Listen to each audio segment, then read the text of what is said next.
Hello, Tampa Bay fans. You're listening to The William Haynes Show, your online radio home for Tampa Bay sports talk and Rays postgame shows.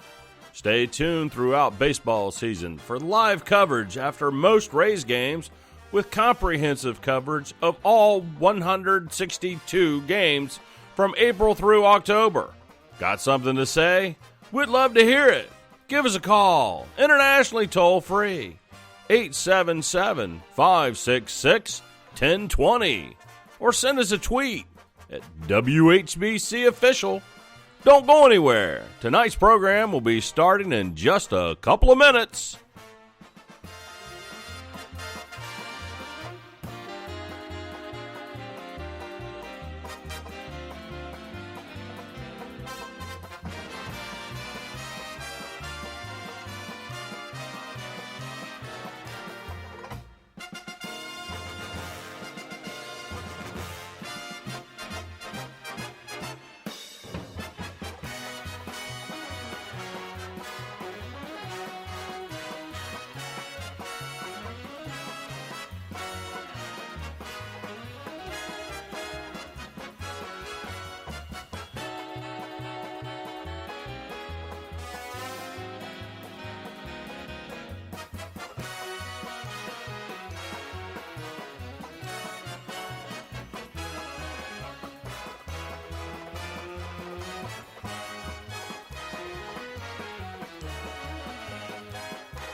HBC.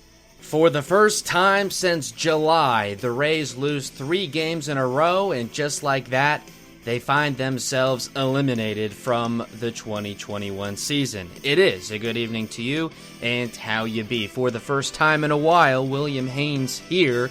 You are there at 10:37 on this Wednesday night. This somewhat Rays post-game, Rays post-season show is live from the WHBC studio in Tallahassee, Florida.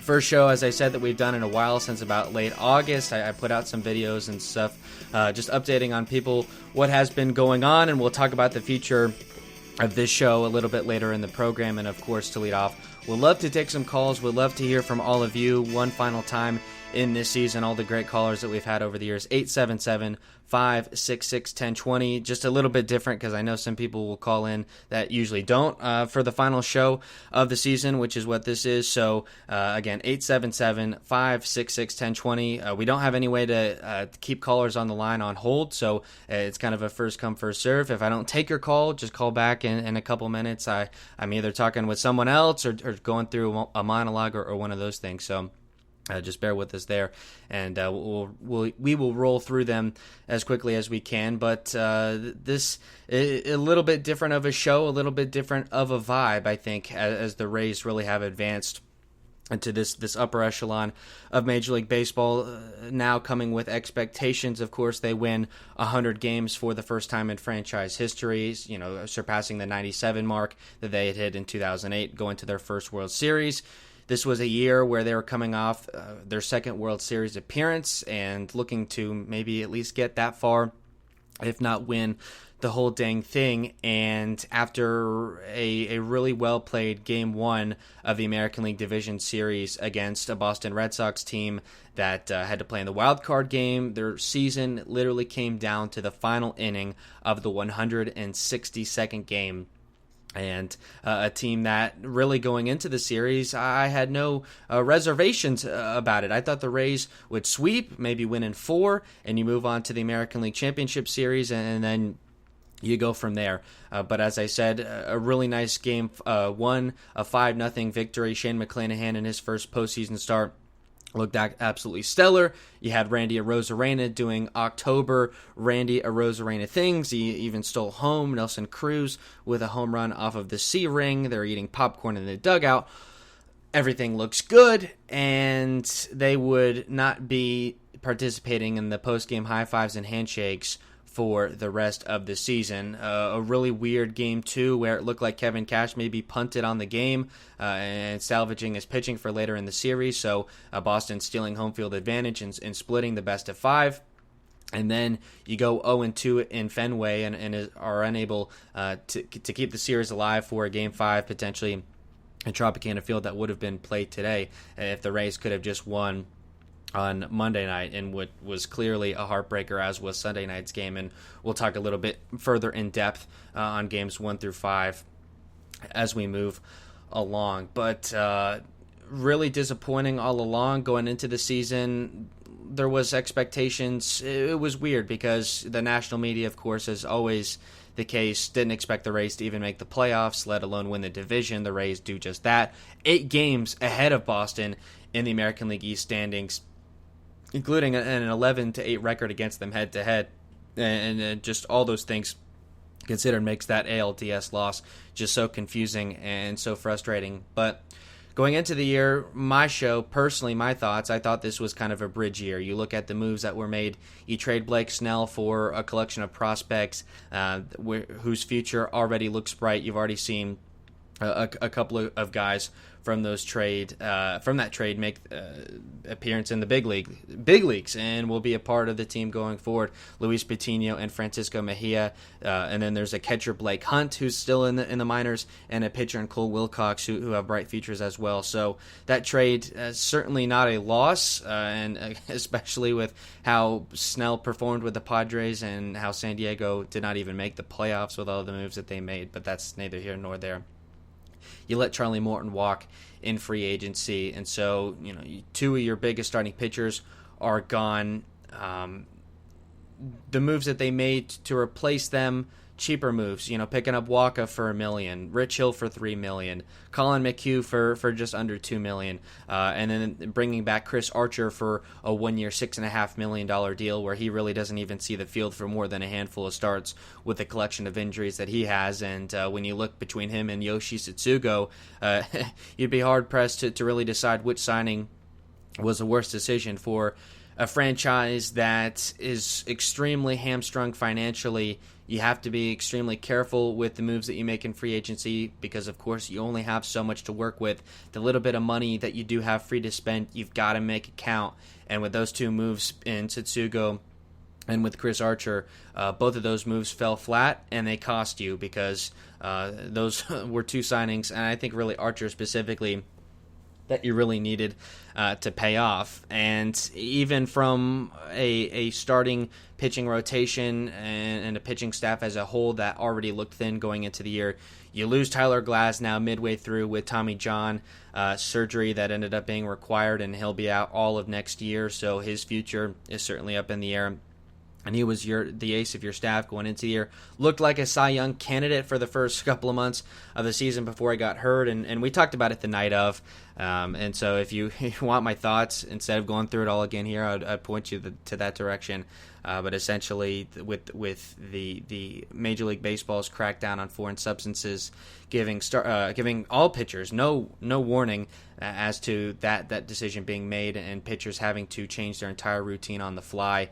And Glasnow, a guy that, you could tell did not need foreign substance to dominate, but it was something that he used to get better control of the baseball. And you saw on that night in the south side of Chicago, gripping the baseball maybe a little bit harder than usual, and some pull on the forearm, extending to the elbow. And then next thing you know, that might be his last time pitching in a Rays uniform. So he goes down.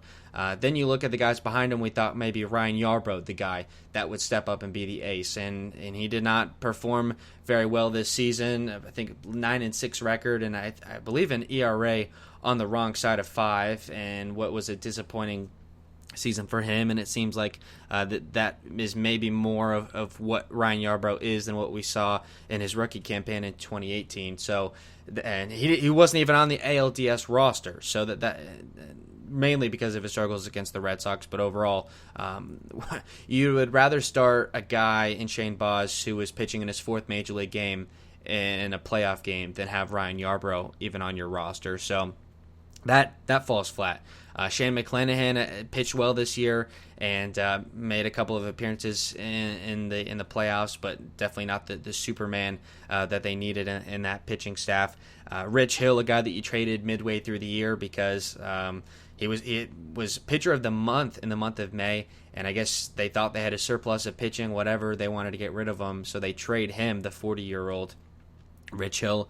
Michael Wacha was, I would say, fairly to extremely ineffective for most of the year. So for the final couple of months of the season and going into the playoffs, your starting pitching rotation was held together really by glue. You had a guy in Shane McClanahan that was in his rookie season, 24 years old, a lot of pressure on him. I think ultimately he handled it well, but that's not enough, certainly, to get you through. Shane Baz, a guy who made his fourth major league start in Game 2 of the ALDS, and then you had a guy in Drew Rasmussen who you picked up basically as a reliever midway through the season, stretched him out to a starter, and while he did pitch well in that position during the regular season, his starting Game 3 in Boston was nothing short of disappointing. So this was a Rays team going into the playoffs. The formula, the model for success was extremely different than it was in 2019 and 2020. Both of those years really,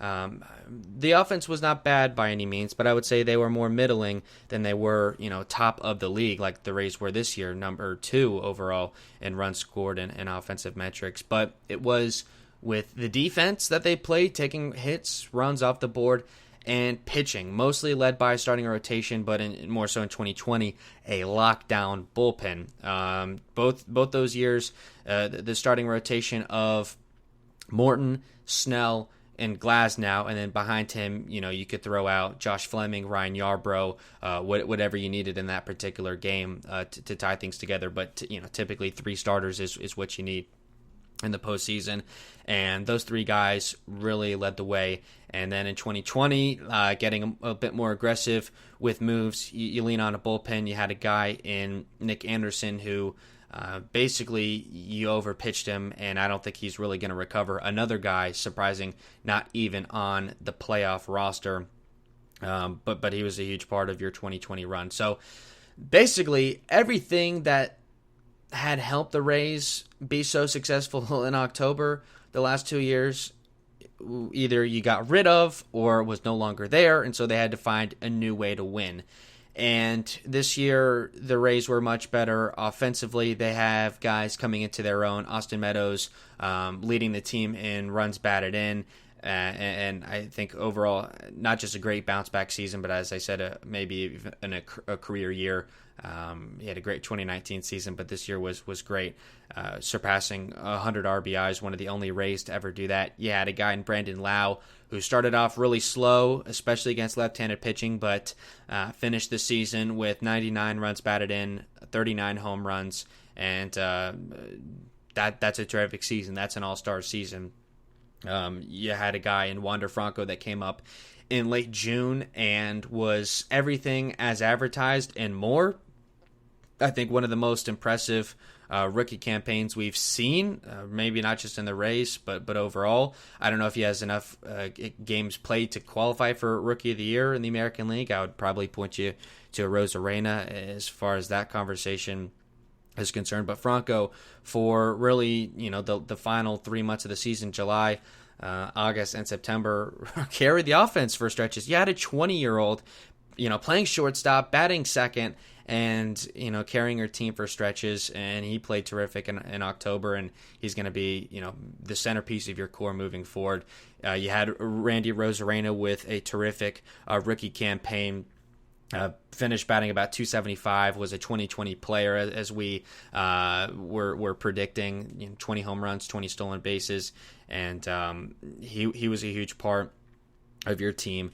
And for a 162 game season, and one guy goes in a slump, but the other ones can pick you up, and you can find your way through games. They went 18-1, for example, against the Baltimore Orioles. They did what they needed to do against certain portions of their schedule. They struggled against better teams, the White Sox, obviously the Mariners. They really struggled against.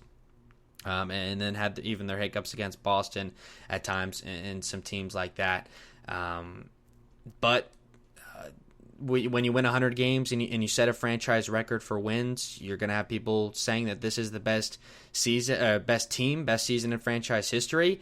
And I think to an extent it's hard to argue that. But you get into a playoff series, and some things that we didn't necessarily see last year in the playoffs, which is, the big crowds, the high pressure situations, things like that. The wear of a 162 game season rather than a 60 game sprint. This one certainly much more of a marathon and took its toll, not just on the Rays, but on all kinds of teams.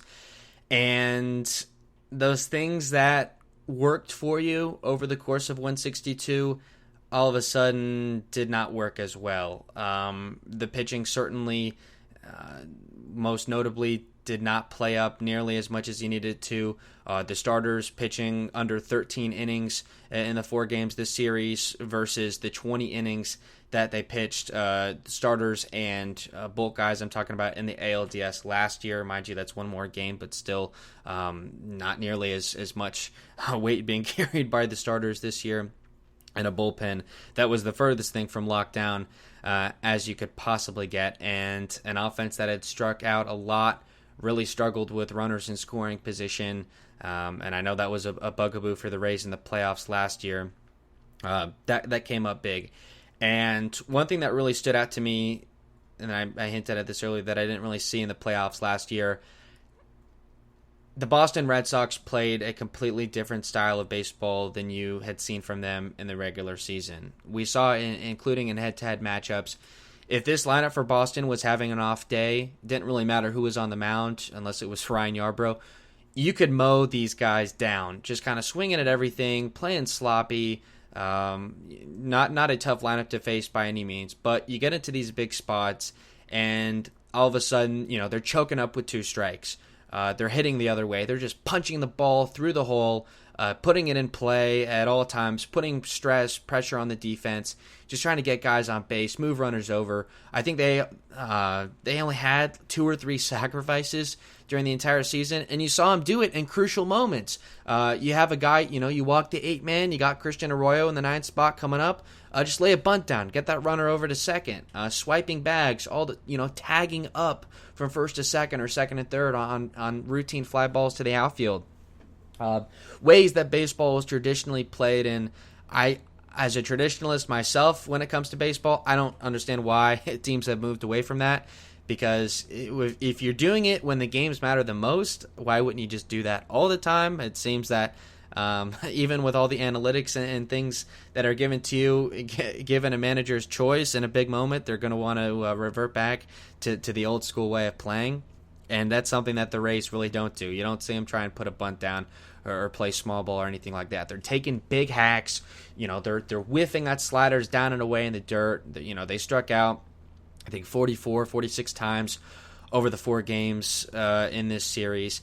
And then we're at a point now where doubts are starting to creep in. I think with 2019 and to an extent 2020, you were playing with house money. You weren't supposed to be here. You shocked the world. You took Major League Baseball by storm, and whatever success you had was great, but you weren't even supposed to be there anyway. This year, I know some people didn't even have them making the playoffs. To me, even though I predicted it was a bridge year, I think you needed to at least replicate what you did last year, which was make the World Series. That being said, I only predicted this team to win 85, 86 games, make the wild card, the first or second wild card. I thought the Yankees would win the division, and I was wrong on that. I didn't think Boston would be nearly as good as they were, but then again, nobody predicted Boston would be where they're at this year, and now with a chance meeting the Houston Astros for fighting for a ticket to the World Series. But this year, you win 100 games, you got to show something. Like I said, I didn't even think that this series against Boston would even be a struggle. And after Game 1, I doubled down on that belief. I thought that you'd be able to run away with it. And all of a sudden, after Game 1, And I think they were probably playing pissed off because of the popcorn and all that stuff that we'll talk about. All of a sudden, you couldn't get a fastball by them. They were laying off pitches, 2 inches off the plate. Really tightened up the strike zone. As I said, punch the ball the other way, choke up with 2 strikes, all those things. And all of a sudden, it became impossible to get these guys out. I think from games 2 to the start of game 3, they had like 30 hits in 19 innings. Like I said, you could not get these guys out. It didn't help that you had inexperienced starters on the mound, a bullpen that it was much shakier than it was a year ago, and it got away from you. We knew, I think we all knew, I certainly could have told you this, you were not going to be able to replicate this offense to this extent in the playoffs. Guys are just going to pitch you differently. I understand a starting pitcher has a scattering report every game in the regular season, and they execute it to a certain extent. But I think you get into the dog days in July and August, and to some extent it just becomes pitch and catch. And I think the Rays were able to kind of, whether they were lulling teams to sleep or what, just roll into these stadiums and just beat teams up. And you get into this postseason spot where every game, every inning, every pitch means more, and they're going to expose your flaws. I don't want to pick on this guy in particular because he's maybe my favorite Ray, but Joey Wendell is the most alarming example of this. A guy that hit 280 in the regular season and made the All-Star team. I would say probably more for his defensive prowess, but was also hitting extremely well. He was going into that All-Star game was hitting 300. Was hitting doubles like crazy.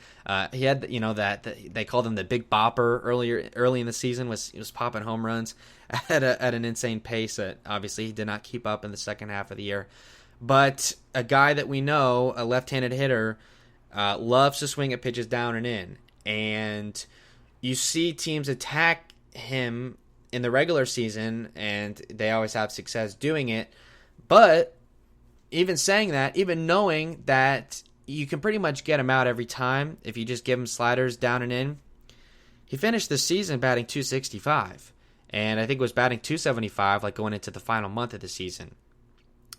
Wendell, in the playoffs, he didn't really get any action. He got 4 at-bats and was 1 for 4. So I guess did fine in limited action and probably should have played a little more. But you saw in game 1, one of the at-bats that he had, every pitch of the at-bat was a slider down and in, I believe. And he struck out on that pitch. He just could not lay off of it to save his life.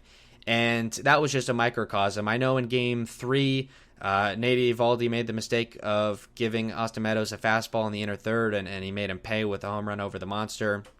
But he was a guy that struggled in the rest of the series. I know only got 9 at-bats, and that's a frustrating thing in and of itself. But Brandon Lau, a guy that it's hard to identify necessarily what his weakness is.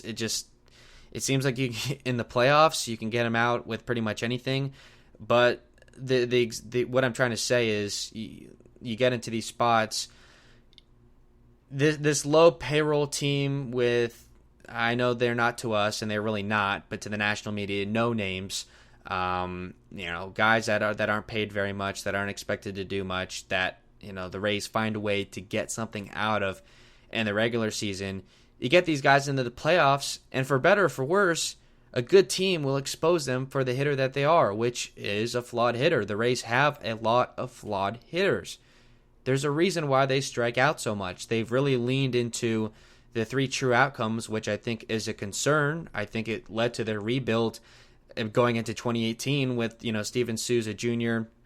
and Corey Dickerson and even Longoria to an extent, really just trying to hit home runs every at bat, and they ended up trying to basically tearing that down and going to a more on base approach. But it seems this year it's home run or nothing. You've got a guy in Mike Zunino who is on pace with Mark McGwire in his top of his game era as far as percentage of hits for home runs. Basically half of Zunino's hits this year were long balls. I think hit almost 40 of them in the regular season, if I'm not mistaken. And he was a guy that was dreadful. He was 2 for 15. That's a 133 average in this 4-game series. So you weren't going to be able to out-hit bad pitching. And for whatever reason, after game 1, where you were actually getting fastballs by guys and making them look silly at times, Shane McClanahan in particular, Boston caught fire. They were impossible to slow down, and the offense was not going to be able to keep up. I think it was admirable that they came back in the games that they did, that they clawed back, I guess, a little bit in game 2 to an extent, to fight back in game 3, and to come back from a 5-0 deficit. And game 4 showed a lot of heart, and this was the team that led the majors in runs from the 7th to 9th innings. They led the majors in run differential in that stretch. That was really their calling card with comeback victories. But as we saw even a little bit during the regular season, able to tie it, but take the lead, maybe not so much. And there was a couple of times, game 3 and game 4, you tie the game, maybe you have a guy on second with an out or 2 outs, whatever, and you can't get that go-ahead run in. And in those 2 games in Boston, the Rays could not get the go-ahead runner in. And I said this going into the year that, the starting pitching was a problem, but this team's inability to hit with runners in scoring position was going to be its downfall, particularly in the postseason. And a team that strikes out a lot and has flawed hitters that will particularly be exposed in the playoffs, it's just going to be magnified. And it was. And all those things being considered, I guess maybe we shouldn't have been so bullish on this team. That being said, I don't know exactly where you go from here. I know used to be general manager, now president of baseball operations, I believe is his title, Eric Neander, and thankfully he's going to be around for quite some time. He came out and said what we all knew, which is that they're never going to play for one season, that their philosophical organizational belief is that the best chance for them to win a World Series is to be a contender in as many years as they possibly can. So instead of just cashing in a bunch of prospects like maybe they could have last year, and I understand in a shortened season especially why you wouldn't do that, but this year, why they didn't go after Max Scherzer or Barrios, the pitcher that went from the Twins to the Blue Jays at the trade deadline, and many other starting pitchers. They could have picked up Charlie Morton at a time when Atlanta looked like they were maybe a bit on the downs with Acuna being hurt, and they were struggling at that time. And they ended up coming around and are actually going to be playing in a National League Championship Series against either the Dodgers or the Giants.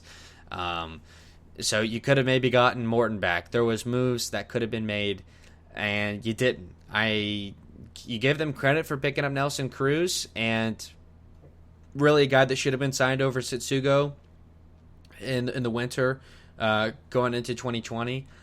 And you get half a season of him, was a 220 hitter, and in this ALDS goes 3 for 17, which is a 176 average. Had that big home run in game 1, but that was about it that he gave you. And granted, it seemed like every hitter not named Wander Franco or Randy Rosarina was struggling to do much of anything in this series, save from an at bat here or there from Luplow, from Choi, even from Kierme. And so you lack the firepower. And moving forward, that's still going to be the case. I think they're going to be hesitant whether they can't afford it. They don't want to cash in the prospects to get player X, Y, Z.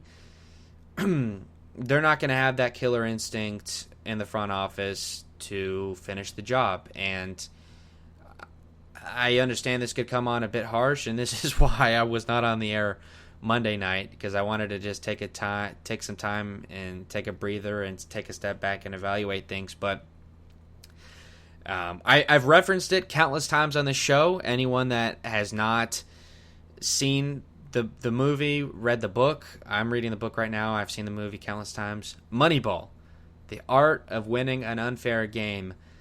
The story of the early 2000s athletics is becoming eerily similar to what is happening with the Rays right now. It would be, I think, derogatory to call what the Rays do gimmick-based. They've innovated, certainly, and teams across Major League Baseball, including big payrolls like the Dodgers and the Red Sox, are essentially copying the Rays model. So, no, it's not a gimmick. But those athletic teams had the same problems as the Rays. You couldn't necessarily afford to retain all of your talent. You're the last you're the last puppy. You're the run of the litter. You're the last one to the food, starving, scratching and clawing for every scrap you can get, fighting at the table, and you have to make innovative is a good word to use, is a nice word to use, and over the course of a 162 game season, where teams maybe aren't as tightened up as they are in a playoff series, you're not playing the best of the best every night. You're going to have teams like the Orioles that are literally trying to lose games, and if you can beat up on those teams, you're going to make the playoffs. But when you get into that best of five, all those numbers on a spreadsheet, on base percentage, slugging, OPS. I know there's a lot more advanced statistics out there that I'm not even aware of that these front offices are using. They don't necessarily come into play as much in 5 games as they do in 162. And if you're not able to choke up with 2 strikes, if you're not able to punch the ball the other way, steal bases, tag runners on routine fly balls, just like the Red Sox did against you, you're not going to win a lot of series. And whether it's a flaw in the model, that was something that was brought up in the press conference at the end of the season with Neander and Cash sitting just to the left of them. They're going to stand pat with what they're doing. Really, that's the only thing that you can do. It's not like you can say, we're going to go spend $30 million more. There's a reason why they're in this position. They're working with what they have to work with. But that being said, they're playing Moneyball, the art of winning an unfair game. And maybe you can't to the extent that they want to do, which is contend for World Series championships every year. They're going to be in the dance. I have no question. They're going to be in October next year.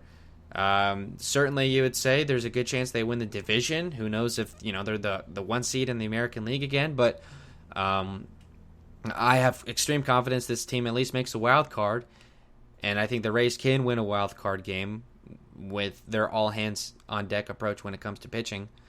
But you get into those playoff series, that best of 5 I think is really going to be a bugaboo.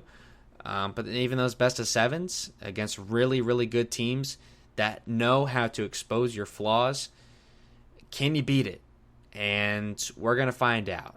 I think 2020, and maybe this isn't fair to say, but I'm going to say it anyway, I think there's an aspect to it that was a little bit fool's gold. There seemed like there was something about the playoffs last year that was a little bit off, and I think no fans in the stands, neutral site, and it all worked towards the Rays' favor because we've seen it in years past, in 2018, 2019, where the Rays are a great team. They roll up into a big stadium with a lot of fans in a big game against the Red Sox or the Yankees or the Astros, and it seemed like the moment kind of swallows them up. It overwhelms them. And I was hoping that after what they did in 2020, no fans in the ALDS, ALCS, and a socially distanced crowd under 10,000 in the World Series, that they were going to be able to overcome that. But a team that's built on defense essentially made crucial errors that they cannot afford to make. You give the Red Sox a free runner at second base in the 8th inning of a tie game and an elimination game on what is essentially a routine ground ball to shortstop from Wander Franco. I don't think he's ever missed that play once this year. And in that moment, with a screaming 40,000 fan crowd in Fenway Park, it seemed like the moment maybe ate him up. In the 9th inning, which basically set up the walk-off, and they probably could have extended the game had it not been for this. They called it an infield single. It was not an error on Yandy Diaz on a ground ball hit by Travis Shaw, but he charged the ball, picked it up, made a throw to first, and it was on a good throw, and G-Man Choi could not pick it. Yandy usually makes that throw. G-Man usually makes that pick.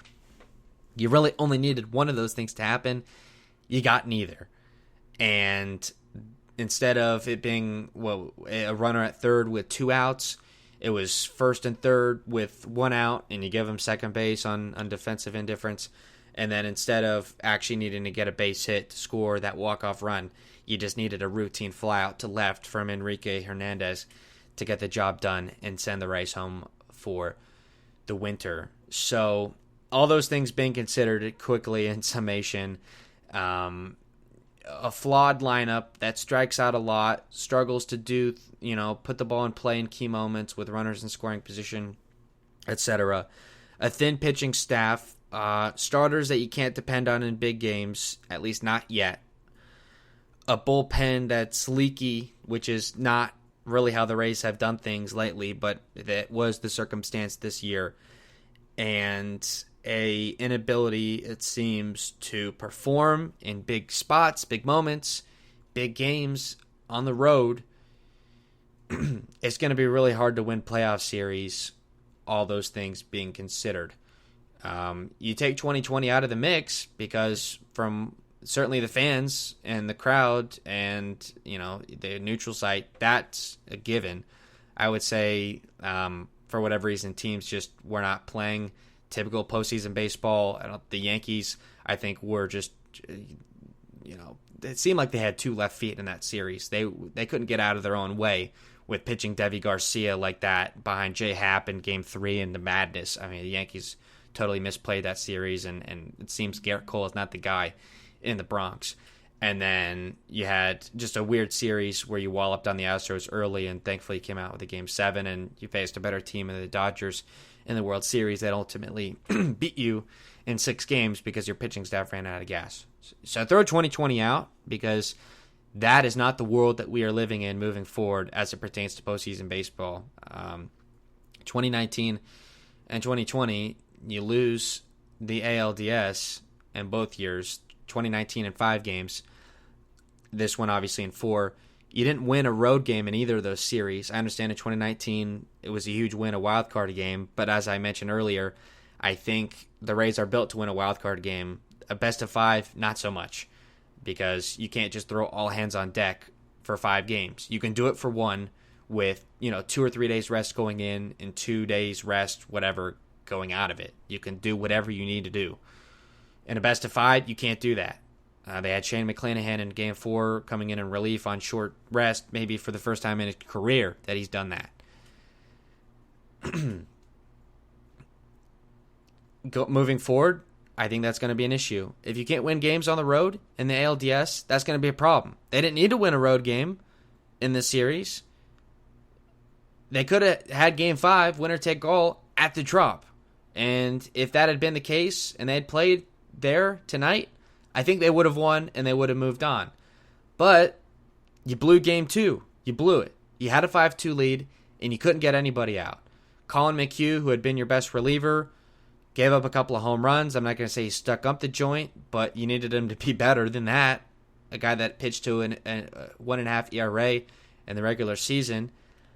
Throwing Matt Whistler and Michael Walker out there when you really needed that 2-0 lead, that's a head-scratching move, and you needed to win a game on the road at least, and they couldn't do it. And I don't have faith in them doing that in the future, and that's going to be a problem. What we're going to do here is take a short break. I hope we're live. We haven't got any calls yet, so I hope the show is going out. We're going to take a short break. When we return, go deeper into games 1 through 5, and then look at the future for the Rays, for this show, and beyond. So stay tuned for all that. Number to call the show, 877-566-1020. We will be with you back in just a couple of minutes.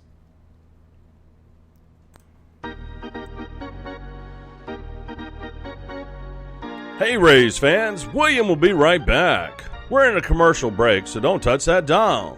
Remember, you can call us internationally toll-free at 877-566-1020. or tweet us your thoughts at WHBC Official. Also, we'd like you to stay tuned for Williams' other podcasting projects at speaker.com/user/WHBC.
HBC.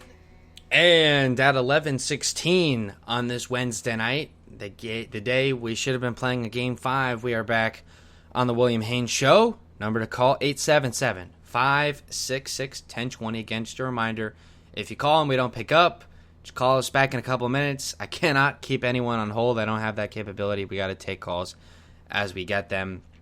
And if we do have any callers, don't be offended if I hang up. Certainly, I'm still answering your question. Maybe you don't hear it over the line, but where the show is being broadcast, I can promise you it is being heard. So don't feel like I hung up on you. It's just how we got to do things, move the show along. So, again, 877-566-1020 is your number to call. The last show that we will be doing for at least this year and maybe for quite some time, and I'll provide an update on that as it pertains at the end of the show. So what we wanted to do for this program was go one by one, games 1, 2, 3, and 4, and give you my thoughts on it, how it went, a quick recap, synopsis. So without further ado, game 1, at the Trop, you had Shane McClanahan going on the mound in his first postseason start of his career. You were going up against the lefty Eduardo Rodriguez, who historically you have been very good against, and everything went as planned. This game played out as you expected. Really, this whole series would play out. You had a guy in McClanahan that was dealing. Only 82 pitches thrown in the start, 5 shutout innings, gives up 5 hits, does not walk anybody, and strikes out 3, earning the win. Was pumping 100 miles an hour out of the gate, was getting calls on the corners, was setting things up really well, did not have to go to anything outside of the fastball slider the first time through the order. Second time through the order, you saw him mix it up a little bit, dropping a couple curveballs, a couple changeups, and did not get any strikeouts the second time through the order, but did enough, obviously, to keep things scoreless. Gave up a couple of hits in the fourth, had first and second with 2 outs, and was able to get Bobby Dalbec to line like a liner right to Yandy Diaz to keep the shutout intact, and then had a relatively easy inning in the fifth in order to get out of things. Could have had a double play if they needed it, but they did not. It was only 1 out necessary on a weak ground ball that they got. The offense played well.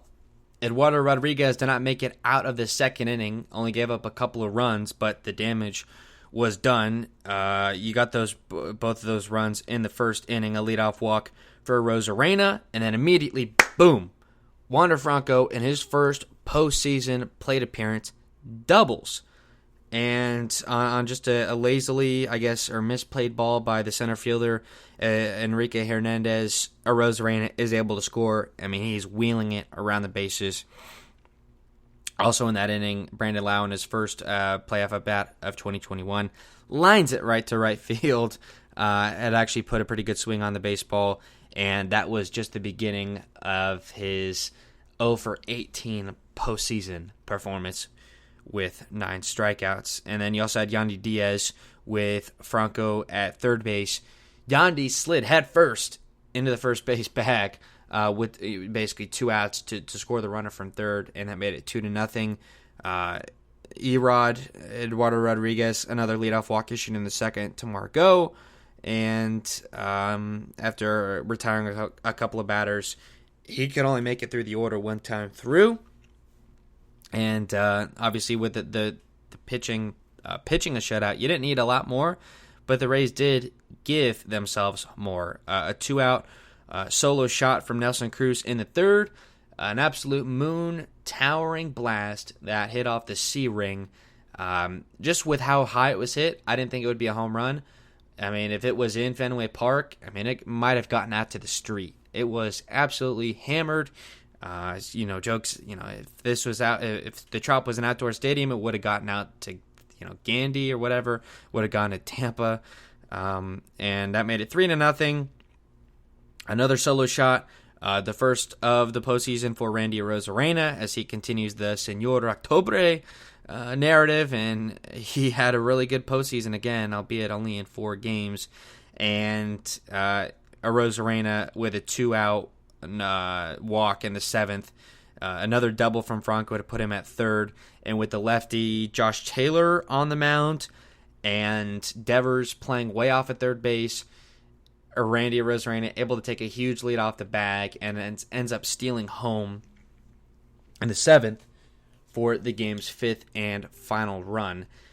After the Cruz home run, I believe, to make it 3-0, the Rays were eating popcorn in the dugout. Rosarina also really showed up that home run.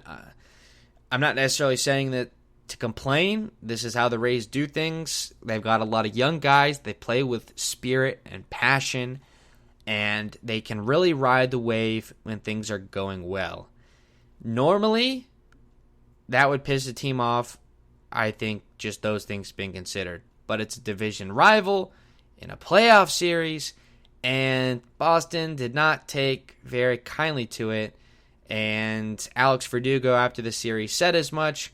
There was also a weird thing where they had found out that the Rays had ordered champagne to Boston after Game 1.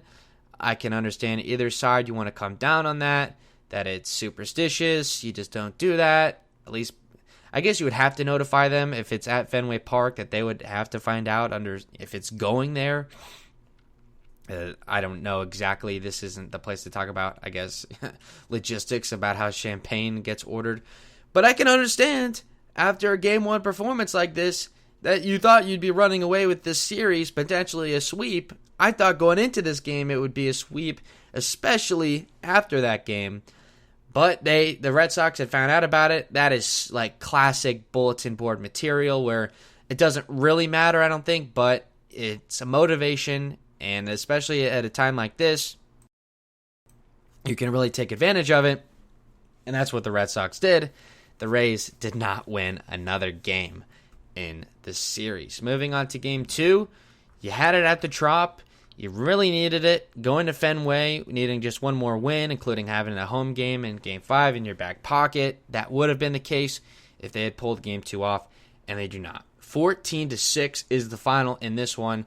Shane Baz making his 4th start of his Major League career and his first postseason start, obviously. On the other side, it was Chris Sale, a guy that had pitched just the last couple of months of the season, coming off Tommy John a little bit early. Had a decent start against the Rays, I believe, in September, and a shaky start mixed in there as well. He only pitches 1 inning, and it looked like things were really going to go in your favor. Did not necessarily start off that way. In the top of the first, you had Shane Baz on the mound, and he was kind of struggling to figure things out, to put it nicely. Leadoff walk to start the game in 4 pitches to Kyle Schwarber, albeit righty on lefty, but Shane Baz, who had absolutely dominated, I know small sample size in 3 starts, but he had really looked nice. A really wicked fastball and a good, maybe great slider off of it, but really only those 2 pitches. Had a curveball that he mixed in there occasionally, though. But you walk Schwarber. It did not seem like that's where he wanted those fastballs to go. The point that I'm trying to make, you had 37,000 fans packed in the Trop. the most in that building since 2016. It seemed like the moment was maybe a little bit big for him. And 47 pitches, 31 were for strikes. He was also 6 for 13 in establishing the first pitch strike. So for a guy that wants to lean on his fastball, get ahead, stay ahead, that is not the best way to go about that. And after game one where Boston just couldn't even touch McClanahan's fastballs that were at about 100, but 97, 98, Shane Baz is throwing about 96, 97, and it seemed like the Red Sox completely different game. They were probably playing pissed off, and they were squaring up his pitches. Couldn't really do much of anything. Gave up 3 runs on 6 hits in just over 2 innings of work, 47 pitches thrown.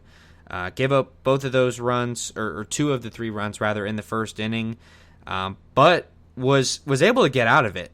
7 batters came to the plate, and things were looking like they were going to get a bit ugly. You had the bases loaded with 1 out and 2 runs already in, and you get a double play ball. You get lucky. Brandon Lau, who had struggled defensively in game 1, was able to flip it to Franco, who gives it to the first baseman in this one, Jordan Luplow, to cash in a double play and really limited the damage. So a little bit of luck mixed in there, but good on Baz for getting out of it. And then in the bottom of the frame, they absolutely jump on the lefty in Chris Sale. Leadoff single for Rosarina. Franco follows with a single of his own. Nelson Cruz walks to load the bases after a Lau strikeout. It seemed like the only guy who couldn't get on base against Sale. Yandy Diaz with kind of a bloop single to bring in a run and reload the bases. And then Jordan Luplow, in an 0-2 count, gets a fastball high, absolutely wallops it into the left field stands for a grand slam. Makes it 5-2 Rays. And as far as offense is concerned, that was about it that the Rays had for an extended period of time. As I said, Chris Sale, that was his only inning of work. He was able to finish the inning, but he was done. 30 pitches in that inning alone. A guy coming off Tommy John, let alone, why would you want him to see the order second time through? 8 batters come to the plate in that inning, mind you. Then they pass things off to Tanner Hauck. Tanner Hauck, a former number 1 overall pick, but was not tremendous against the Rays necessarily in the regular season. And he becomes Bob Gibson on the mound. 5 innings, just 1 run allowed on 2 hits, no walks, 5 strikeouts, 61 pitches thrown, 44 for strikes, 5 innings in the playoffs. It was amazing. The right-hander was putting everyone down, including lefties. I mean, even Lau looked foolish against him. The only thing that they were able to get, and by the way, Tanner Hauck had retired 9 in a row before a 2-out single in the 5th by Wander Franco, and then set down the next 3 going into the 6th. And then with 2 outs and the bases empty, Ji-Man Choi pinch hits, or he had already come in to play defense for Luplow. That was kind of a point of contention. It ended up working with Luplow getting the grand slam, but anyway, Ji-Man Choi with a home run to make it, at that point, 8-6, because we're bouncing around a little bit. You had that 5-2 lead, and then things start to get away from you. As I said, you got lucky in the first inning, but then the Red Sox really started to cash in. You had Baz getting through the second inning clean, including striking out Schwarber and getting Kike Hernandez. And then you decided to bring him out for a third, which I thought was the right move. You needed length. The guys that were sitting in the crowd around me in section 300 were saying, cut the start off there. Let him feel good about what he did. Let him walk off the mound on his own power. And you roll the dice to keep him in. I thought it was the right move. He's your starter. You got to let him start. You got to let him pitch. And you got to fly out to center for Rafael Devers. It was a tremendous play by Kierme. I mean, robbed at least a double. And in the deepest part of the park, that would have been a home run. In just about every other park, I'm sure Fenway would have been a long ball. And then the very next batter, Xander Bogaerts, takes you deep. I mean, just an absolute, tank to left. And you take him out after that. So at that point, after that Bogaerts home run, it's 5-3. You bring in Colin McHugh, who had been really, I don't think you can argue it. Your best reliever over the course of the regular season. 1.5 ERA. Unlike Kittredge, can actually pitch really effectively in multiple innings, 2-3 innings, whatever you need. And like I said, he didn't do terribly, but he gives up a home run right after Bogarts to Verdugo to make it 5-4. It was just a cutter that he had run up and into him earlier in the at-bat.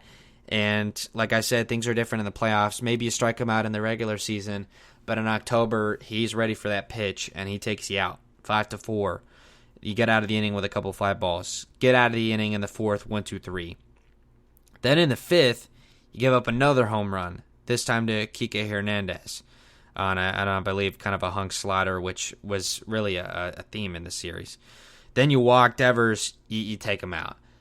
Then they put in Whistler in a 5-5 game. Are we talking about the Matt Whistler that had basically back-to-back injured list stints with an issue on his middle finger on his throwing hand, which, by the way, you maybe want to look internally as to why that issue is going on. 9 out of 10 pitches he throws are sliders. Why do you think he has a problem with his finger? I guess the logic is, in that spot, in a tie game, you're up 1-0. Although I would argue you really needed that game with how you play on the road in big spots. You pass it off to him, and he gives up 2 runs. Gives up a single to Bogarts, make it first and second with nobody out. And then a hung slider. Every pitch that he threw was a slider. But a bad one, just up in the zone to J.D. Martinez, and even on a bum ankle, he knows what to do with it. Takes it out of the yard for a 3-run homer. Makes it 8-5 Sox. And that was it. That was the game. You had that home run for Choi to make it 8-6. But even then, what did you do? You had Whistler getting out of the fifth. In the sixth inning, it was David Robertson, and he gives up a double and a walk, but doesn't give up any runs, and he actually pitched pretty well in this series, and interested to see if he's a part of this team moving forward after not really pitching the last 2 seasons. 3 seasons even, really, if you want to. It was like April of 2019 was the last time he was really pitching. Then, in an 8-6 game, in the 7th, you have 9 outs to work with, down 2 in a game, like I said, you really need. And you go to Michael Wacha. When you had the bullpen available, you could have had anybody. Fairbanks, Kittredge, Chagua, Fireeisen. No! You go with Michael Wacha?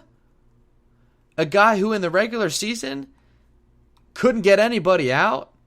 Just threw meatballs over the plate? In this season, pitched to an ERA of 5. That's the guy you put in to keep the game close? A guy that I don't even know why he's on the postseason roster. Didn't finish the season particularly well. That's the guy you go to keep the game close. Well, I got news for you. 2 2/3, 6 runs on 9 hits. There goes your series.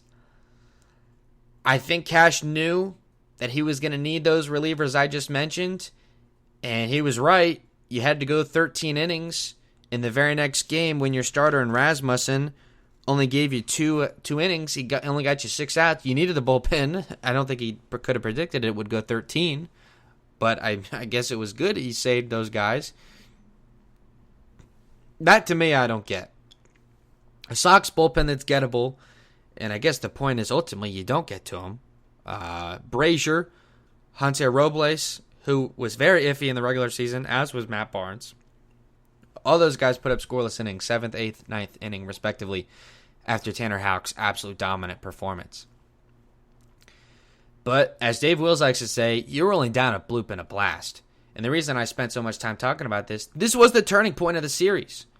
You did not have to pitch Michael Wacha in this spot. This was not mop-up duty. You were down 2 runs. In the 7th inning. And you go to a guy that you knew probably wouldn't get you out of that spot. particularly in a game where Boston was on every pitch. And you've got a guy that the only thing he does well is throw strikes, but there was very hittable strikes. And 6 runs on 9 hits in less than 3 innings allowed. Boston runs away with it, puts up 2 touchdowns. They win 14-6. That's the game. That's the series, because you can't win a game in Fenway. But as I was walking out of the Tropicana Field that night, I felt fine about where things were. The series is tied. Rasmussen had pitched well as a starter, including against Boston. You only needed to win one of those 2 games to force a Game 5, because I figured then, and I would still say today, if we had played that game at 5 Eastern this afternoon in Tropicana Field, winner take all the marbles on the table, even with the insane pitching situation that the Rays were in, you wouldn't have McClanahan in that game. I guess you would have Rasmussen. You would definitely have Shane Ballas to start. You would have, I guess, Michael Hauck. I still think they would have won that game. But you couldn't get to the game because you couldn't win a game in Fenway. I think Michael Hauck was the turning point of the series. Game 3 was the backbreaker, essentially. 13 innings, a walk-off, and this is the game that I could spend probably an hour talking about, and we're already on an hour mark in the program, so not necessarily speeding things up, but just kind of moving things along. We're already halfway through the series as it is. You had Rasmussen on the mound against Nate Eovaldi, the Red Sox best starting pitcher, so the odds a little bit already stacked against you. You start the game off well. Austin Meadows, who led your team in runs batted in, had only had 2 at-bats, by the way, in the first 2 games because you wanted to play righty-lefty. It didn't work out so well for you necessarily. They scored 5 in Game 1, 6 in Game 2. I guess you can't complain, but you needed more than that with where your pitching was at. Let's just put it that way. You had Lau in the leadoff spot, which, by the way, in 13 innings, gives you an 0 for 6 with 3 strikeouts. After a Lau strikeout in the first, you get a single for Franco, and he was just on it all series long.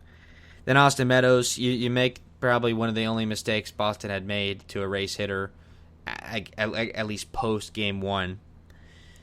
And he puts it over the monster, gives you a 2-0 lead. Rasmussen, he's pretty much a 2-pitch guy, a decent fastball, decent to good, I would say. I guess that Game 3 start kind of clouds the judgment. A good fastball. And a slider that is decent to good.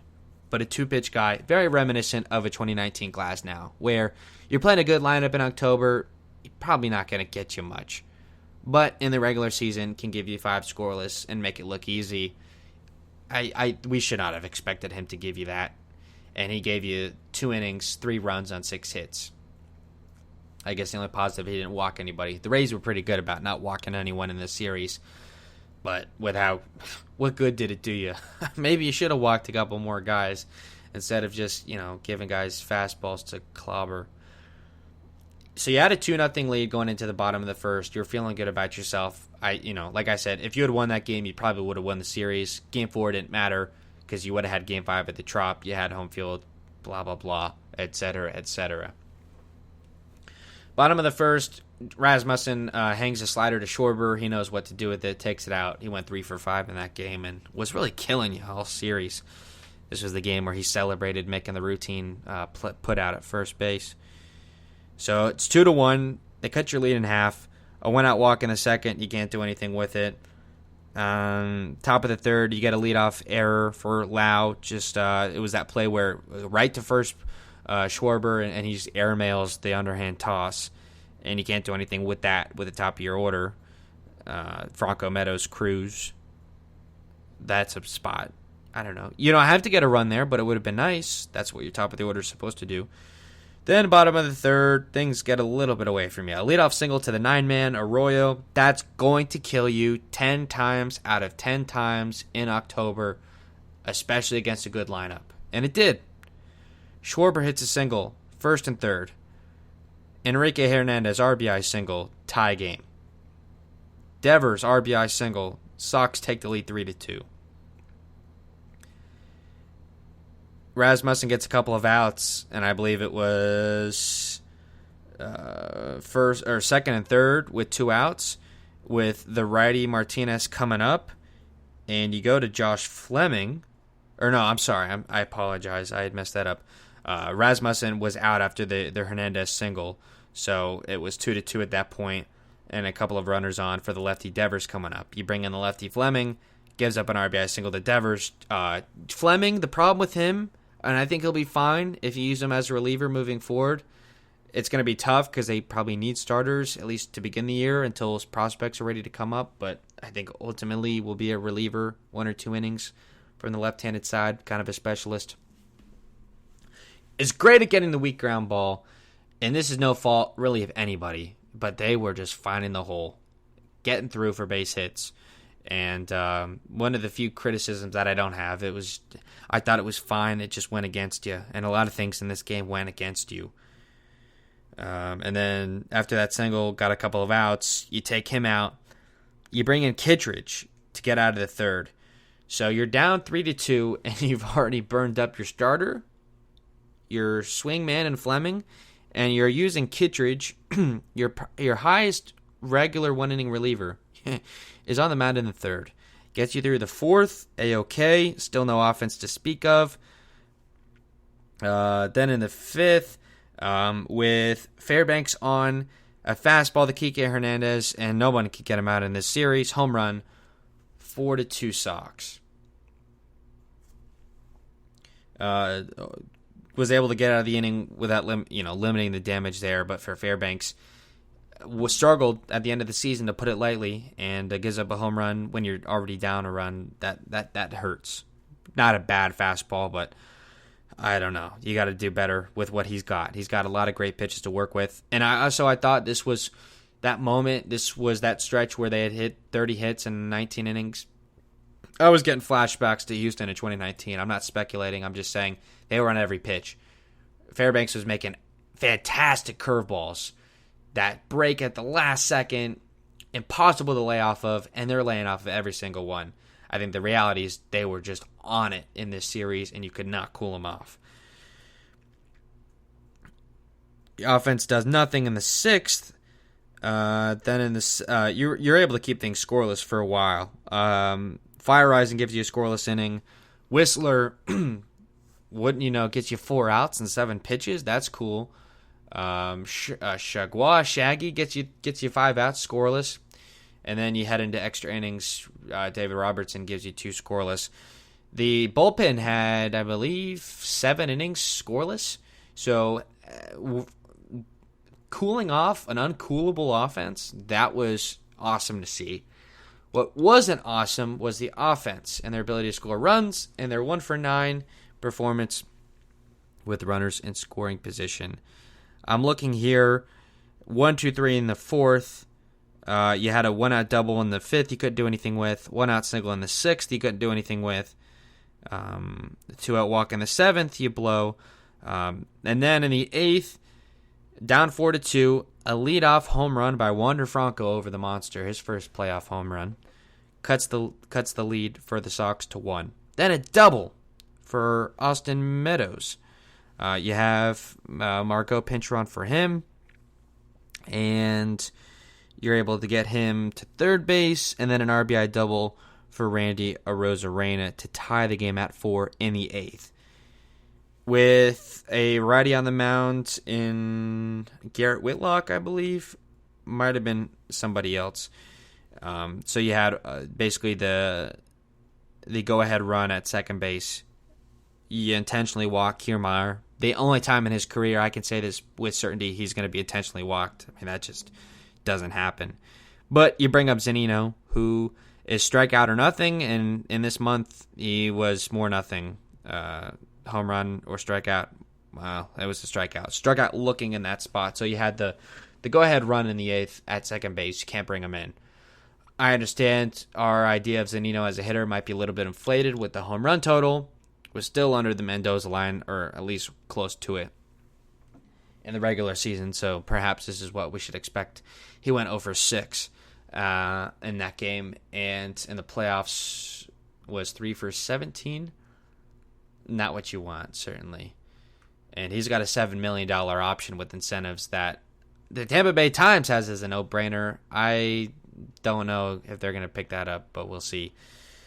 Then in the ninth, in a tie game, a chance to take the lead maybe and get out of there with a win and at least secure a Game 5. You go down in order, including a strikeout for Lau and a weak grounder for Franco.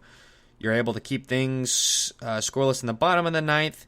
Then we got extra innings. In the 10th, a leadoff single for Margot, who had pinch hit for Meadows and replaced him in the lineup, and an attempt of attempted steal at second base with one out, or with two outs rather.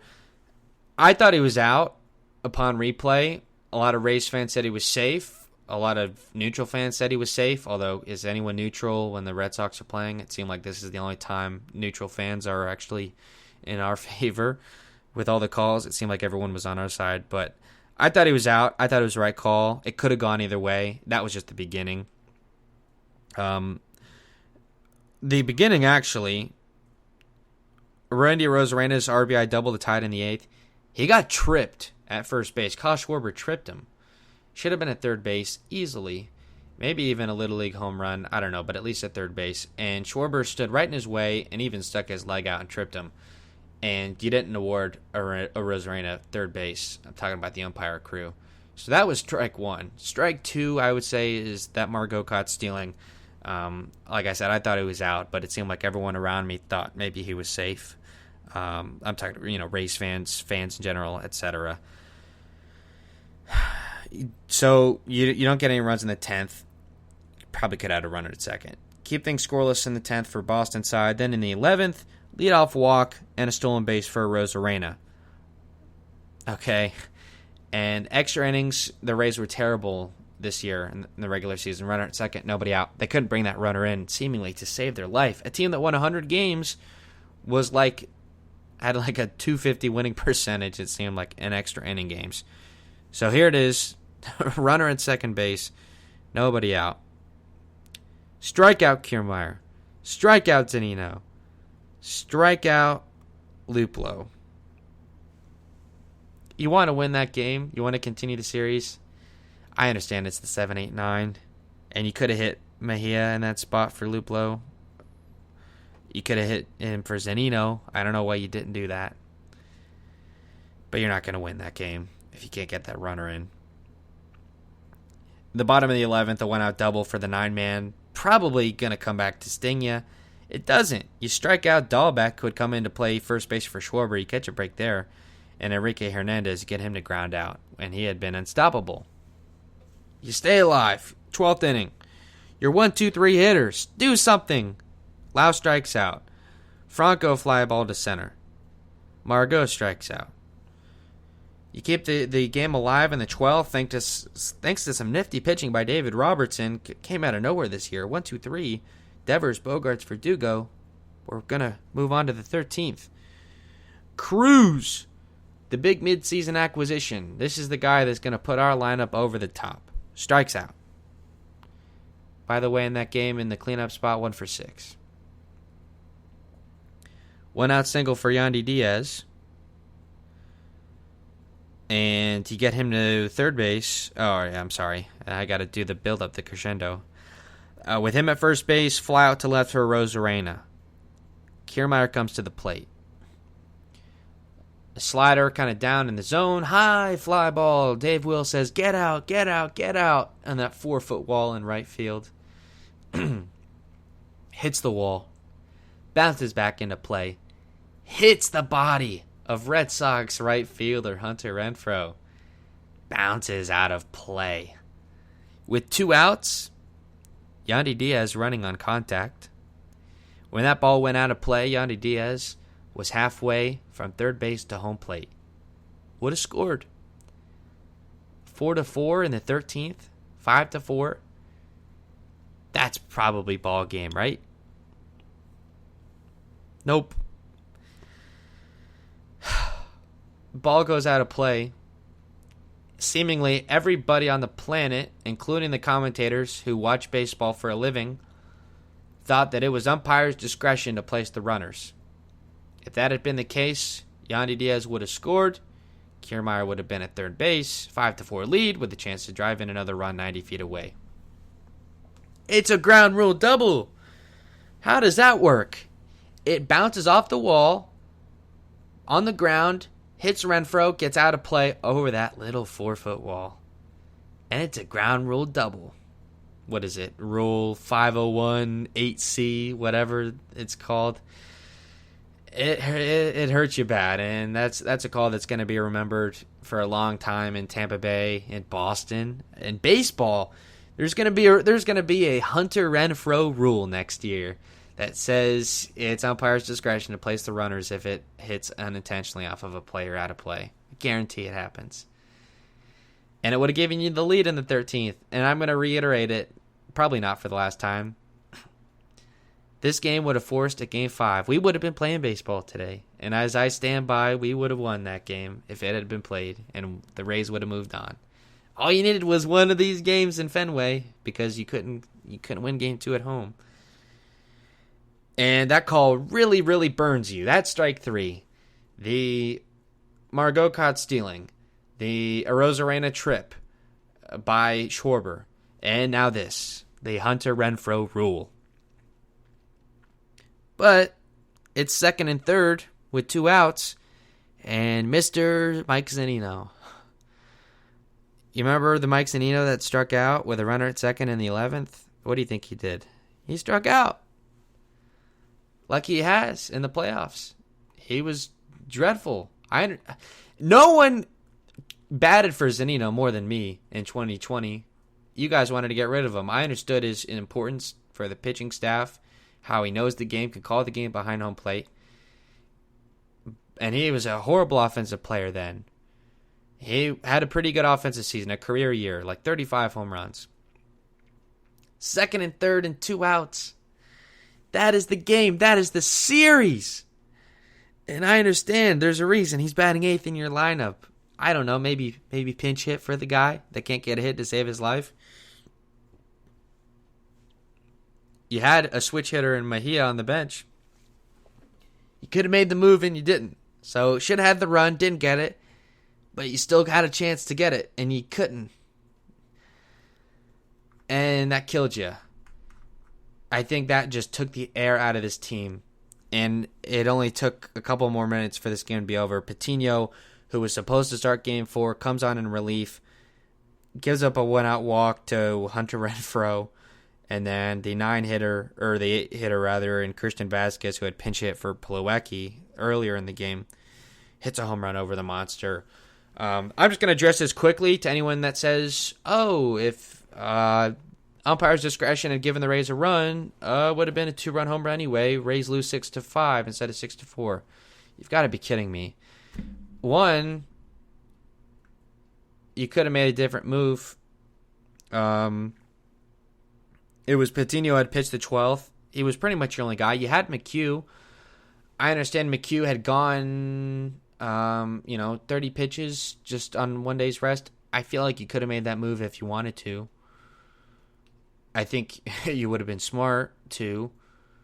I mean, I understand you'd already burned Patino up, but I'm just, maybe they don't make that move. But maybe you call the signals different. Like I said, the deflating nature of that call, you weren't going to win that game. You had taken it to a 14th, the 15th, the 16th. The Rays weren't going to score a run. It was clear.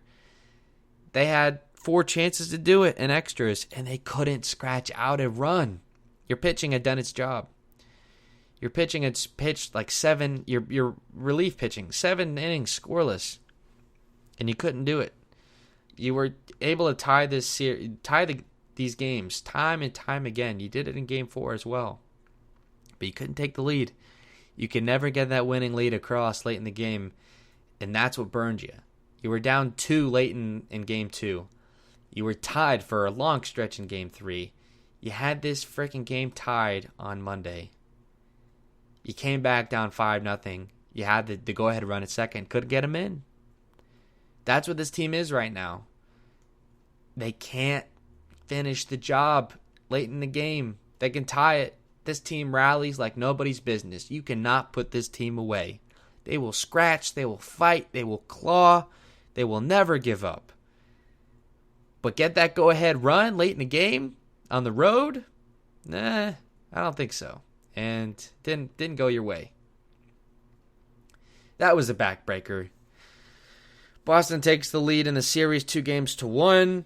Needed just one more win in the next two to take the series and advance. Rays face elimination.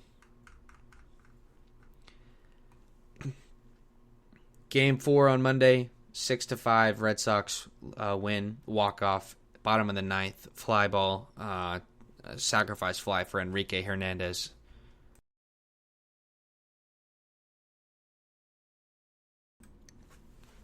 Interesting decisions made in this game. I personally would have saved Shane McClanahan for Game 5. I understand, and John Smoltz said it about 8,000 times during the broadcast. Well, you got to get to Game 5, and he's right. But Shane McClanahan has never really pitched in relief. I understand he made his Major League debut that way, but was not particularly effective in Game 1 of last year's ALDS, if you'll recall. I can't imagine he's done this really ever in his career. Starting or coming out of the bullpen on short days rest. 3 days rest he was coming out on after starting Game 1. I don't understand the move. I thought Patino could have pitched, and he pitched. He pitched an inning. Obviously, you don't want Waka in that spot. But Boz to me was the move. And I guess the reality was, if you had won this game, McClanahan was out. You wouldn't use him in Game 5. Boz was going to start Game 5, and it was going to be all hands on deck. You know, Waka probably would have pitched in that game, but you would have had Patino, you would have had Fleming, maybe even McHugh if you really wanted to just blow his arm out because he was up, his contract is up, and I don't think you're going to be able to afford to re-sign him. I think this was a prove-it deal for him under $2 million, and he proved he's worth far more, I should say. He's going to be a starter next year for a contending team, I would imagine. Might even return to Houston, although he seems a little bit seedy about his time there, so I don't know. Either way, McHugh starts this game, pitches 2 innings, does a great job. 18 pitches, 14 strikes. I guess that was always the plan. Got you through the order. One time through, soft landing spot for McClanahan. I thought Smoltz made a good point. If you were going to pitch McClanahan on short rest, just start him outright.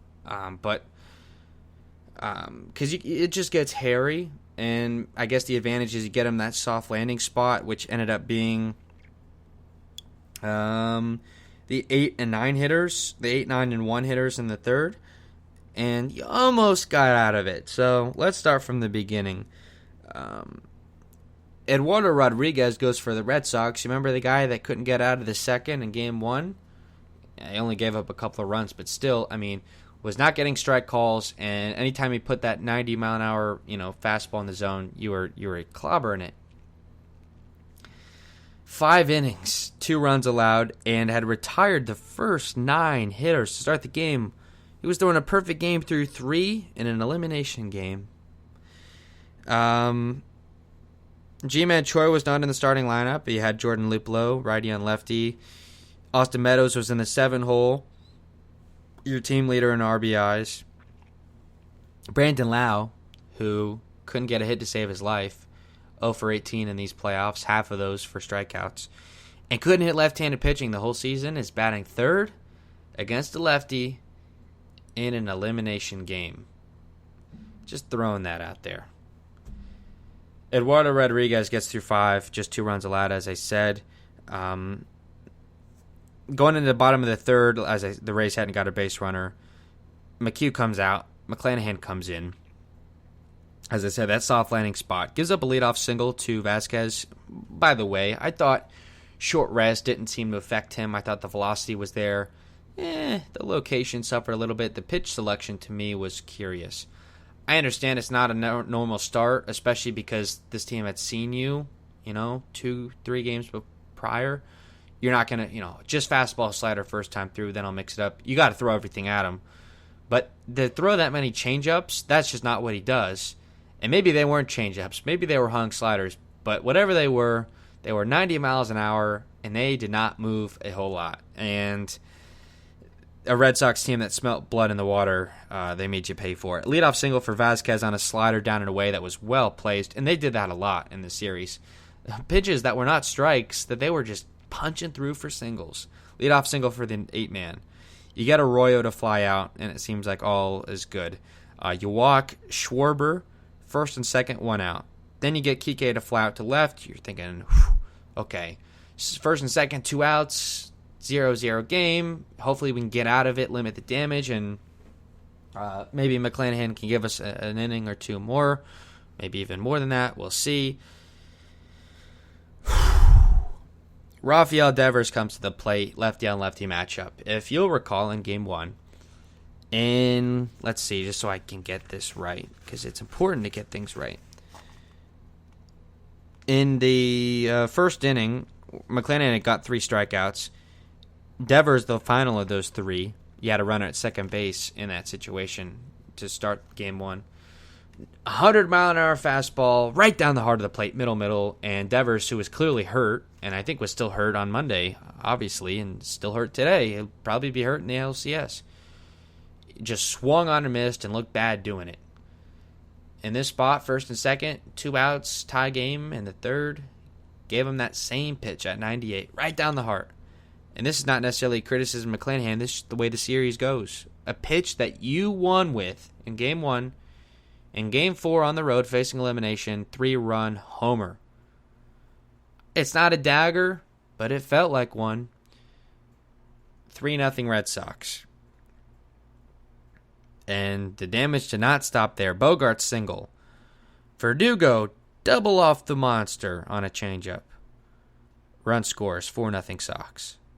JD Martinez. Probably should have been a double off the monster if he didn't have a bum ankle. Settles for a long single. Another run scores, 5-0 Red Sox. McClanahan is done. He gets just 2 outs on short rest out of the bullpen. He was the guy that was supposed to get you through the game because you played 13 innings the game prior, or the day prior. 24 hours removed, right? And didn't cut it. I question the move. As I stand by my take that McClanahan should have been saved for Game 5. And you can point out flaws in that you got to get to the Game 5, and I respect that and I understand that. But that did not give yourself the best chance to win in the series, in my opinion. Putting him in Fenway like that, you're not giving yourself much of a chance. And you would say, well, Boz couldn't handle Tropicana Field. How was he going to handle Fenway? And maybe that's true. But you should have done something different, in my opinion. And in hindsight, it's really easy. But I would have felt a lot better about Shane McClanahan in Game 5 starting on full rest. Maybe Boz they didn't feel like they wanted to pitch him on short rest, even though he hadn't really pitched much through, let's see, 47 pitches. So, and he was on, that was on Friday. He was on 2 days rest. So maybe they felt a little hairy about that, and my guess is that's what they would tell you, Neander, Cash, whoever. And part of this is, you kind of backed yourself into a corner. But you could also add Rasmussen on short rest to even maybe start Game 5. So there you had options. I don't think McClanahan was the right move. And if you were going to pitch him, maybe just start him to just let him do what he needs to do.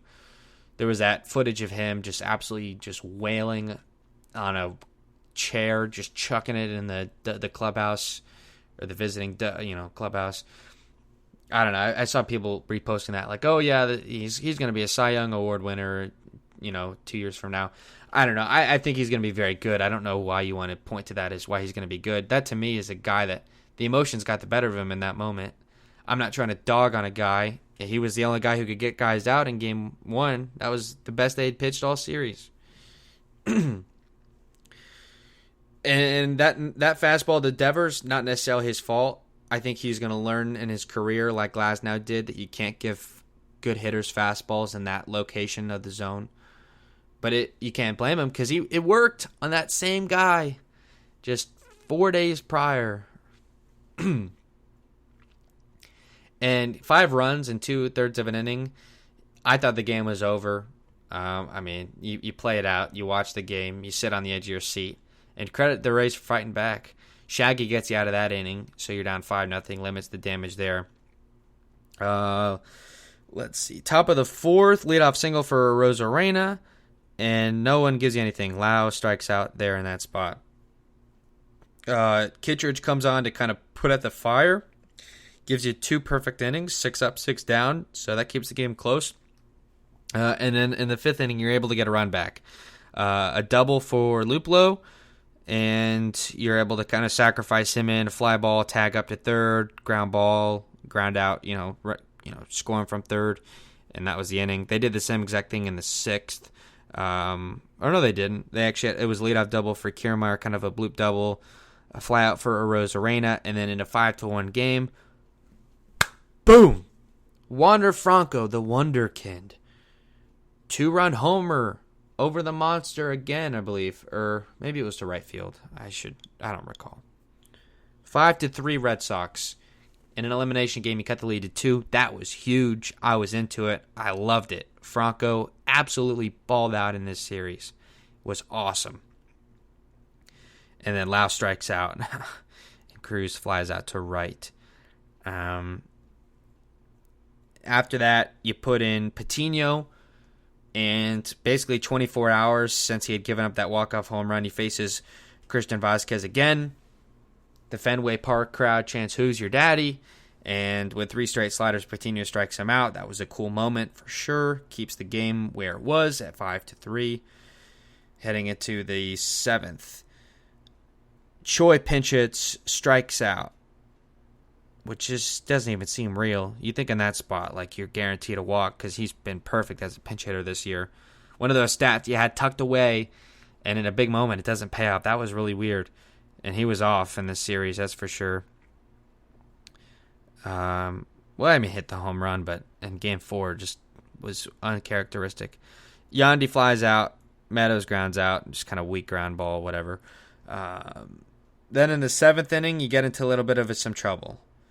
You had Fleming on the mound to start, which is unbelievable to me, just how things go. But you had 2 lefties, Schwarber and Devers, that you wanted him to face, so that's just how things go.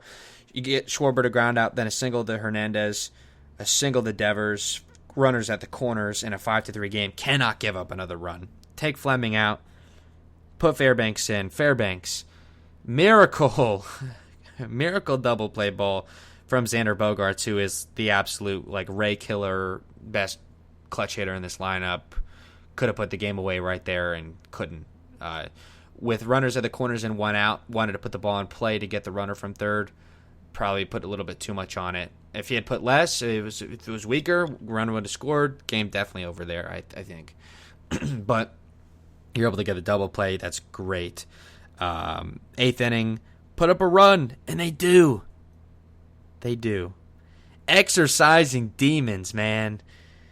Mike Zunino, a double right in that spot, in that little 4-foot wall where the Hunter Renfroe rule happened. Leadoff double for Zunino, a guy that gave you zilch in this series. Tying run comes to the plate, and Kierme, double in the same spot. Exercise those demons. Zunino scores. 5-4 Red Sox. Randy Rosarina, Senor Octobre, punches a single through the hole on the right side. They're playing small ball. Tie game in the 8th. Runner at first. Nobody out in the 8th. Franco, Lau, Cruz coming up. This is their chance. Take the lead. Put this game away. You only need 6 outs to get. Send this series to a Game 5. All your chips in the table at the Trop. Let's do it. Franco flies out to right. Randy tags up and goes to second base. Runner at second with 2 outs. Lau comes to the plate. First pitch of the at-bat. Slider down. Just weakly taps it to the mound. Runner stays at second. 2 outs. Nelson Cruz comes to the plate. This is the guy that you traded 2 pitching prospects for. This is the guy that was going to put us over the edge. This is our cleanup hitter in the playoffs. This is a guy that's a 300 hitter in the postseason. This is a guy that is a Hall of Fame DH. Ground out to third base, inning over. Game tied, 5 runs apiece. Bottom of the 8th coming up. Red Sox trying to end this series right here. Fairbanks stays on. He only had to throw a couple of pitches to get out of the 7th with that double play. Verdugo to the plate. Routine ground ball to short. Franco moves to his right to get it. Had time to set his feet, but doesn't. Throws it on the hop. And for the first time maybe this year, airmails the throw. Verdugo to second base in the tie game. That's the go-ahead run in the 8th. You would only have 3 outs left if they cash it in.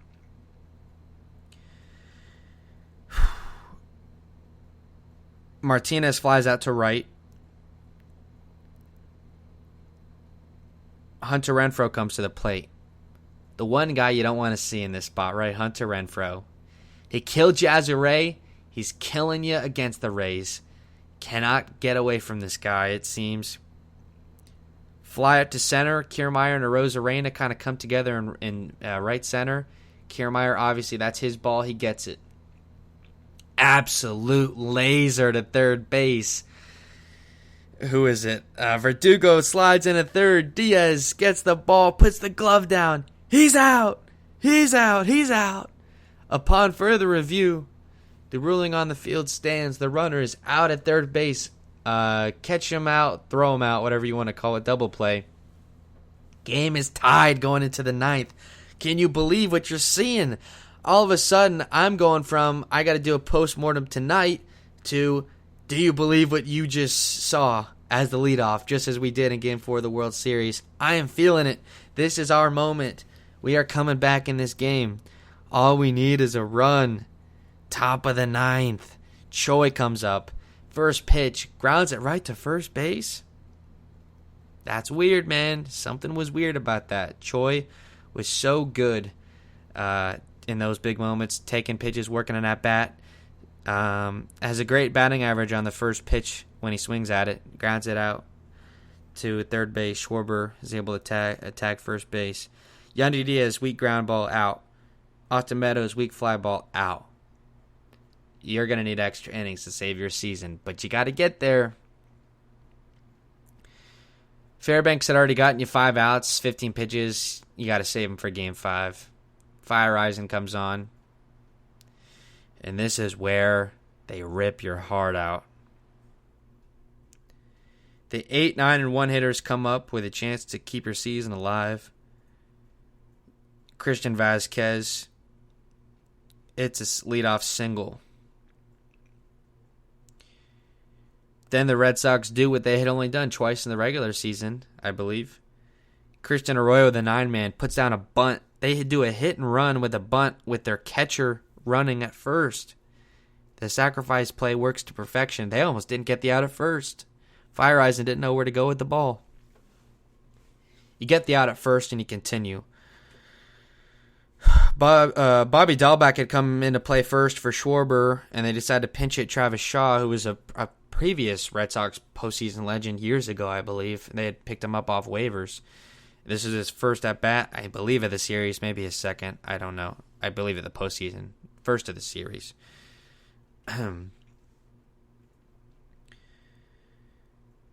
Travis Shaw puts a ball on the ground to third base. Midway up the line. Diaz has to charge to get it, a play we've seen him make 100 times. Fields the ball on the run, kind of momentum carrying him away from the play. He had already kind of hit a four hopper to get an out at first, I believe earlier in the game. If not, it was on Saturday. I believe it was in the Game 4, though. A bad throw, but it was getting there. The throw beat the runner. Choi, all he had to do was pick it, had the ball in his mitt, and it would have been out. Bounces off his chest, can't carry him into the glove, runner safe. So you go from a runner at third with 2 outs, sacrifice play not in play, to runners at the corners with 1 out, Sacrifice very much in play. That is the play. And it's an impossible inning it seems to get out of with the top of the order coming up. You give Shaw second base on defensive indifference. I don't know why.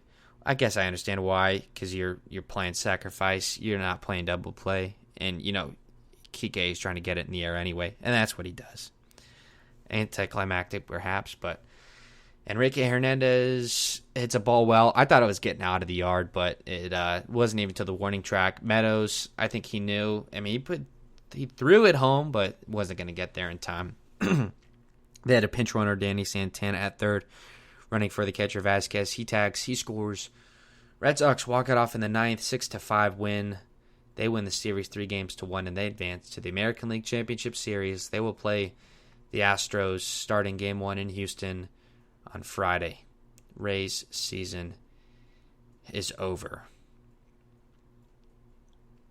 Not much else to say that we haven't already said. I don't want to repeat things too many times. I don't want to turn the knife too much. But the lack of veteran starting pitching, and I know every team says that considers themselves playoff contenders. The only difference to me is that you had it on your roster and you could have kept it.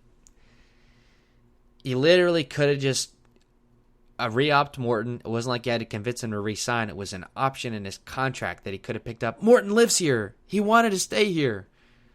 You let him walk. He goes to the Braves where he started his career, and now he's pitching in the National League Championship Series next week against either the Dodgers or the Giants with a chance to pitch in the World Series. And Blake Snell, I know how we all feel about him. I know how I feel about him. But you know what I also know? I also know how he pitched in Game 6 of the World Series last year and how he was unhittable in that game into the 6th inning. Could you imagine anybody being hitless into the 6th inning? On this roster this year, 24-year-old rookie McClanahan, Boz in his 4th start, Rasmussen, who wasn't even a starter midway through the year. I don't think so. That's a commodity that you can't really put a price tag on. And it wasn't a big price tag, by the way. Not a lot of money on Snell. Like, what was it, $6, $7, $8 million? If that. You get prospects for him, but at what point are we just turning the wheels on this thing where you're contending every year, but you can never get there. You can never get past this round because you don't have those killer guys. Because when you get those killer guys, when you have Jason Giambi, Johnny Damon, Isringhausen, you can't keep them. You could, but you decide not to. You can't afford them. You want to get prospects. You want to get this. You want to get that. But that starting pitching, I'm sorry to anyone that wants to make baseball a new age sport. This game has been played the same way for 200 years. Essentially, 100 years maybe. Starting pitching wins in October. Small ball. Choke up with 2 strikes. Sacrifice. Steal. That little speech at the end of Moneyball when they lose in the ALDS to the Twins. Nobody changes this game, is what he says. And you can, to an extent, you can invent the opener. You can invent this, that, bring in your closer in the 3rd inning of a playoff game. You could do all that. But is it enough? And this year it was not. It was not enough. And that's the bottom line. This team still has the same flaws next year. Still, bullpen is a bit thin. I don't think Nick Anderson will ever be the same. We'll see. A lot can change in 6 months. 4 months by February. But if he's throwing 92, 93, he's on your regular season roster. But is he a guy you want on your postseason roster? He wasn't on your ALDS roster. I don't think he was going to be on your ALCS roster. I feel mostly the same about Yarbrough. He's going to be on your roster next year, but what does he really do? McClanahan is your ace. Boz is probably your number 2 out of the gate, I guess. I mean, they can make moves.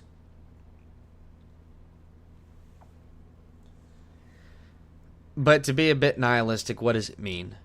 Because you can win 100 games next year. You can be the 1 seed, but you get into a best of 5 with Houston or Chicago or Seattle.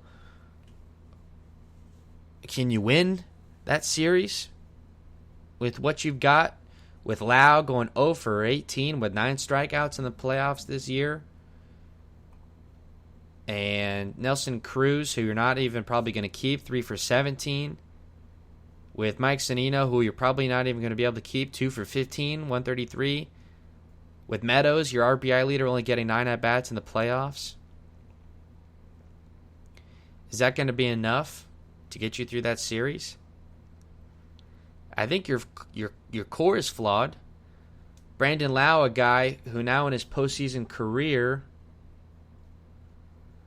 is hitting 115 with 5 homers, 9 runs batted in, and a 423 OPS in 29 games with a 39% strikeout rate. He's one of the core pieces of your core. Austin Meadows, a guy who leads your team in runs batted in. You didn't trust him to start games 1 or 2, and he only got 9 at-bats in this series. Franco is awesome. A Rosarina is awesome. But Randy wasn't enough to get the job done last year, and him and Franco weren't enough to get the job done this year. It's going to take more.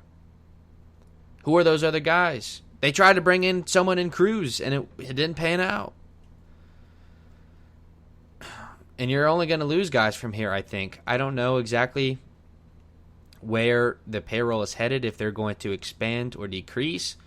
You would hope that revenue is in a better place than it was last year. But who knows? I don't want to be derogatory here, but the Rays, if they're cooking up the books. I only say that because we have concrete evidence because it was submitted in a court of law that Stuart Sternberg had like $400 million in excess cash that he chose to say he did not have. And you're telling me you can't give us $10, $15, $20 million, as Billy Beane said, just a little bit of help to get me over the edge, and I can give you that championship. And the owner says, no, I can't. I can't afford it. We don't have the money. Get back in a room with your guys and try and figure out a way to win with what you have. Can they do it? You take a look at what's ahead, pending free agents. Mike Zunino is going to be a headline of that. He's got a 2022 team option, $7 million with incentives. Also on the free agent list, Nelson Cruz, Colin McHugh, David Robertson, Chaz Rowe, and Michael Wacha. How many of those guys are they going to be able to keep? We're gonna have to wait and see. I don't know necessarily what answers we have right now. Taking a peek at Nelson Cruz's contract real quick, just to see how much he was making with the Twins, and he's going to be 42 years old next season. He got paid $13 million this year. Do you think the Rays want to pay him that? I don't think so. The Rays took on $5 million of his salary this year, so he could hit 220 and go 176 in the playoffs. I don't think they're going to be too thrilled to pay him $15 million next year. I can imagine they're going to offer him maybe 8 to 10, but he could probably get more elsewhere. I don't know why you would want to get in a bidding war with a 42-year-old DH when you're already hamstrung on finances. So let's just say, for sake of conversation, that he's gone.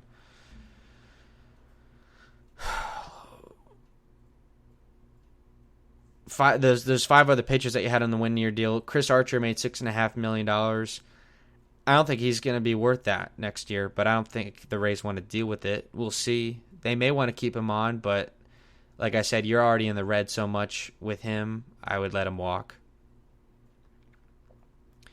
Michael Wacha, I don't know. You can bring him back, but what does it mean? He's not a playoff guy.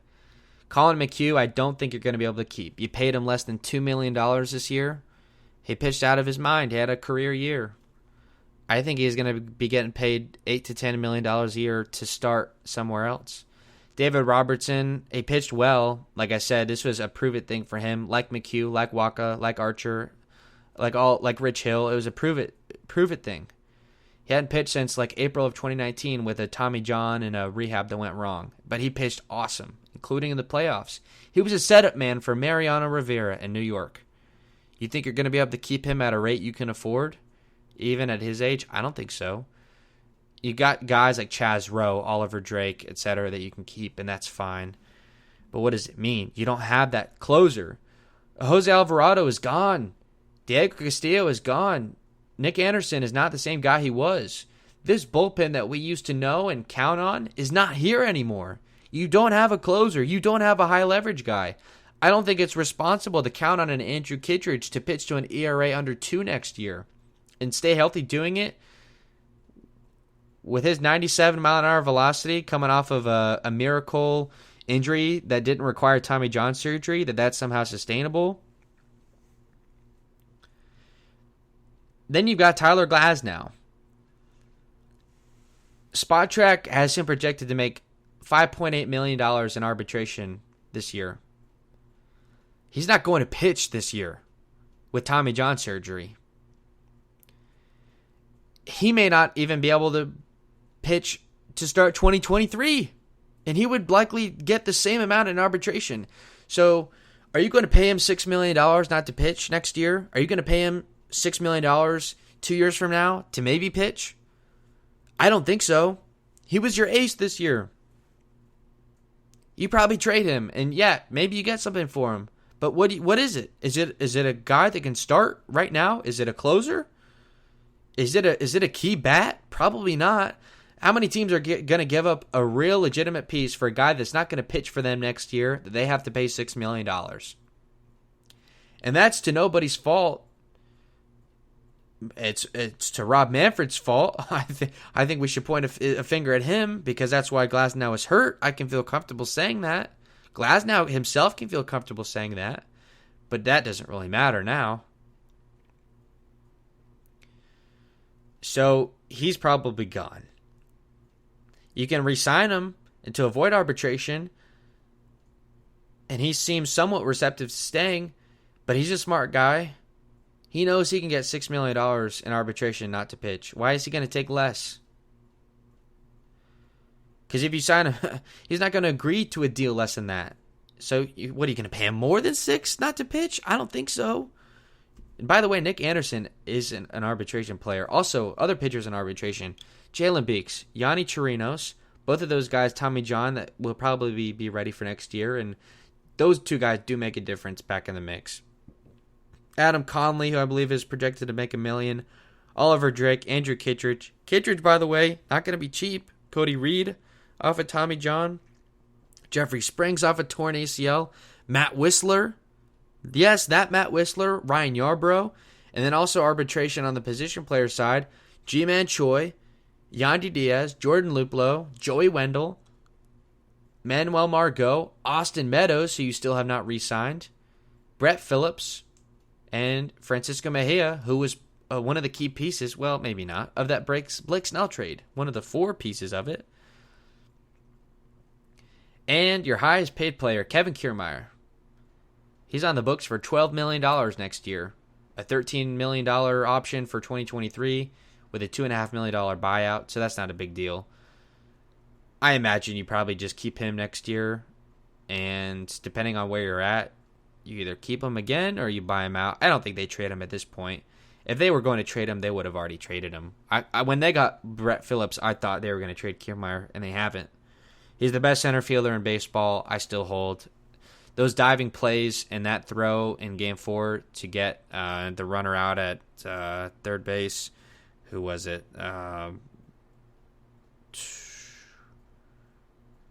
Whoever it was.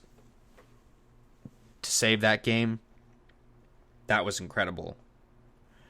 He's still the best center fielder in baseball, and I think he's worth that. He's not a very good hitter. He only hit like 4 home runs this year, but I think you keep him. Taking a peek at those projected arbitration numbers, Manuel Margot, $5 million. This is his third ARB year. Yarbrough, $4.5 million. I don't think so. In his first arbitration year, I don't.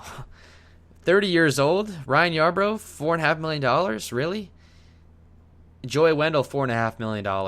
I love him to death. He's maybe my favorite player. I don't know if they're going to keep him around at 32 years old with the infielders that they have coming up, because Taylor Walls is probably your opening day third baseman next year. And you have Yandy Diaz, who they maybe like more than Wendell. Hard to say. Meadows, $4 million projected in his first RB. That's a guaranteed keep if they don't even re-sign him to a longer-term deal like they did to Lau. Choi, $3.5 million in his second RB. I understand there was some kind of beef with those two parties in arbitration last year. The Rays have no intention of signing him to a long-term deal at 31 years old. They don't have a first baseman in the system. They traded Jordan Luplow who had never played first, and he started first base 3 times in a playoff series. They don't have a first baseman at the future, so I would keep Choi. Yandy Diaz, $2.5 in his first RB. Got to keep him. Matt Whistler, $2 million in his third RB. No, thank you. Thankfully, Kittredge only making $1.5 million projected in his first RB, and just kind of the same list, like one and change for the likes of Mejia, Luplow, Phillips, Yanni Chirinos, Oliver Drake, Adam Conley, who's to me is a maybe. He did fine in like mop-up stuff. Not like mop-up in a game, but in the season. They were making the playoffs either way. They just needed an arm to me. Nick Anderson making $900,000 projected. I guess you take a flyer on that. I don't know why you wouldn't with what he's given you. Then Beeks, $7,500,000, I should say. And then, a Rosarina, Shaggy, Fairbanks, Fire Eisen, Fleming, Mazza, McClanahan, Patino, Rasmussen. Those are all pre-ARB guys, and they make $500,000 a year. Right now, their projected payroll for next year, do they have that? Is under $70 million. So, give or take, that's what it is. That does not leave a whole lot of room for free agents. I don't see them spending more than 80. Do you? There's no way they even get to 80. They probably want to cut off of 70. They're not keeping everybody. That $7 million for Zunino, that number sticks out like a sore thumb. When you've got Mejia and Blake Hunt and whoever else in your system. They already traded Reynaldo Hernandez, who's going to be probably a great player for the Red Sox in a couple of years. So I imagine with his playoff performance, why would you pay him $7 million when you can spend that money somewhere else? I don't understand why they don't go and try and spend $15 million on a Charlie Morton like they did in 2019. Charlie Morton was the reason they made the playoffs in 2019. He was the reason why they won the wild card game. He was the reason why they faced elimination in Game 3 and were able to force in Game 5. He was a big part of why you won the American League Championship Series last year, because without his performance in Game 7, how do you stop that lineup in Houston who had already won 3 games in a row? And then you let him walk when he could have picked up his option when he's about to be pitching in the NLCS. So there's fat to be cut off of this. But between Zunino and Glasnow alone, there's $13 million to be chopped off. And that's money that you could spend on a starting pitcher. For that reason alone, I say you move on from Glasnow. And that's a take that people probably aren't going to like. Because Glasnow he was great this year. He was a Cy Young guy. But that's a lot of money to spend on a guy that may not ever be the same again. That's like a $12 million risk. And how have they done with those lately? Setsugo, Archer, Cruz. Doesn't work out. It hasn't worked out lately. I think this Morton said this is his last year. Can you maybe make amends? Can you bring him back? He lives in Bradenton. Come on, Morton. Come on, Chuck. Ground ball Chuck. Ground Charlie. Whatever. Uncle Charlie. Whatever. Come back, baby. We need you. Yarbrough at $4.6 million doesn't make any sense to me. Wendell at 4.5 doesn't make any sense to me. Why you would want to pay Wendell more than Meadows? I don't. And that's me loving Wendell, and I don't get that move. So there is fat to be cut off of this. I think $70 million is probably where they want to be. If Stu really wants to open the pocketbook, which he doesn't, he would probably say 80. That's a clear ceiling. I don't see them going above 80 at all. I would give you like a 5% chance you're above 80 on opening day. So a team that desperately needs more is going to be cut. Instead of adding pieces, you're taking pieces away. And you're going to be expecting to make another run. I know I said this was a bridge year, but we're looking at just the active 40-man whatever. There's prospects, there's guys we don't even know their names yet that are going to be playing well for us next year. And that's what you got to remember. Let me just see if I can find the list here for top prospects. Like I said, I think Taylor Walls is going to be the opening day third baseman. But Boz, I think, will start on opening day. McClanahan obviously will. Bruhan, Xavier Edwards, both infielders. Bruhan can play the outfield as well. Manny Margot at $5 million is an interesting case.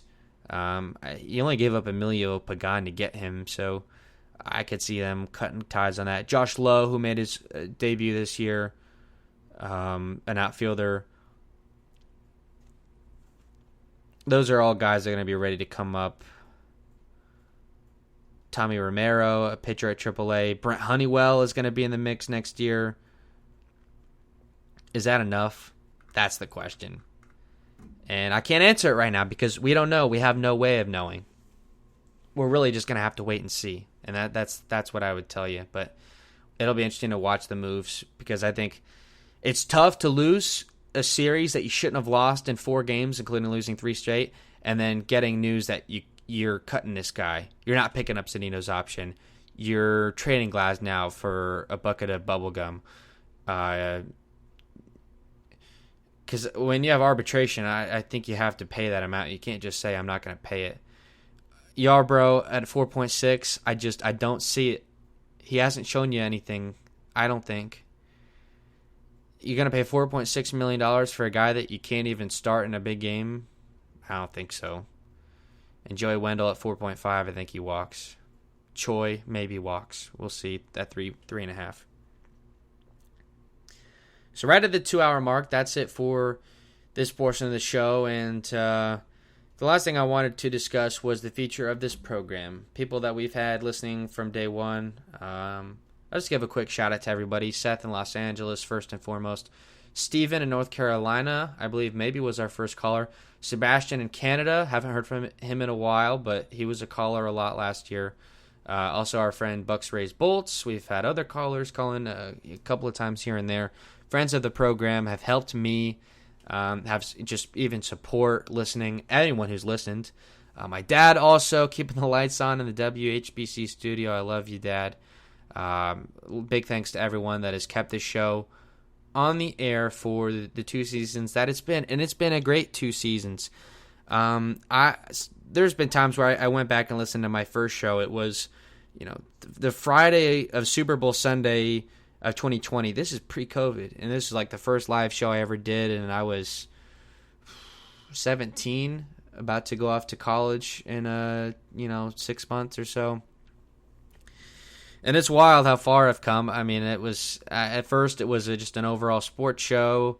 Just wanted to get my feet under me, learning how to do a live talk show with callers and things. And I literally just asked my friends to call in and formulate takes, and arguing with my friend about whether Carl Nassib's option should be picked up or whether Chris Rose should be in the Hall of Fame. Just fun stuff like that. And then it grew a little bit. It became more of a Tampa Bay sports talk show, Bucks, Bolts, Rays. And then suddenly, as I fell more and more in love with baseball, and I decided not only did I want to be a sports broadcaster, but I wanted to be a baseball broadcaster, I decided it's time for me to spread my wings out and really get into this thing. And I decided to do a daily Rays post-game show, and that started in 2020. And in the age of COVID, it was weird. I lived 30 minutes from the Trop, couldn't go to games, watched on TV like everyone else, listening to the game on the radio at work, but following the Rays obsessively, rabidly. and coming home maybe from work or even watching the game at home, and I'd have my score sheet and my box score, and I would tell you how it was. I've been watching Rays games religiously for a few years now. This was my 4th year really watching the Rays a lot since 2018. So I started really right when this run began of these 91 seasons, and so it's been a lot of fun. I've learned a lot. I think every night I'd like to say I get a little bit better and better. Nervous every time though. I mean, it's really fun. It's really exciting. I have no way of checking if anyone's listening. There's nights where no one listens, and I'm still nervous, and I make mistakes, of course, but learn. And not getting paid to do this. Certainly, I come out of pocket to host this stuff, but I don't say that as a reservation, but just as a statement of fact, and really just to show how much I love doing this. This is how much I want to do it. I stay at home and I watch the games, and I do this because I love it. I want to get better, and I just love doing it. And so 2020 was a whirlwind, a great chance to get my feet under me. It was 60, not 162, and really could get my feet wet doing everyday stuff. And then as a freshman in college, living in my own apartment, and really how scary that is as a 17-year-old. And Rays baseball was there every night. Dave and Andy on the radio, Dwayne and BA on the TV, and the boys of summer. And yeah, stressful as things were, to be a freshman in college during COVID and everything, and that I could do that show every night and talk Rays. It was my safe haven, and the whirlwind that the postseason run was, the popping of champagne, if you will. And to be alongside you guys during that, to be able to do shows during the postseason run, it was wild. Those were big games, and I felt like I provided really good analysis as to how things were. I could predict how they were going to play the pitching, and I could really, I've been watching long enough that you can see eye to eye with this organization and how they do things. And that was fun. I mean, I remember, 10, 20 minutes after Game 4 of the World Series, Brett Phillips' walk-off, and my opening was, do you believe what you've just seen? And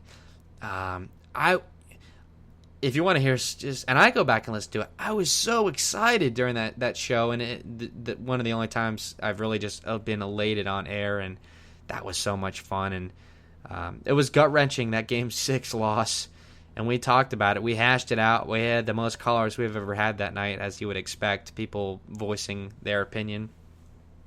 The further we get away from it, I tend to side with you guys that Blake Snell should have stayed in. Not necessarily towing the company line, but I think my understanding of how things worked maybe clouded my judgment of how things should be. Just because this way we do things maybe doesn't make it right. But, we stick to it, and that became a little bit more glaring this year. And then this year, 162, really, really got into it every night.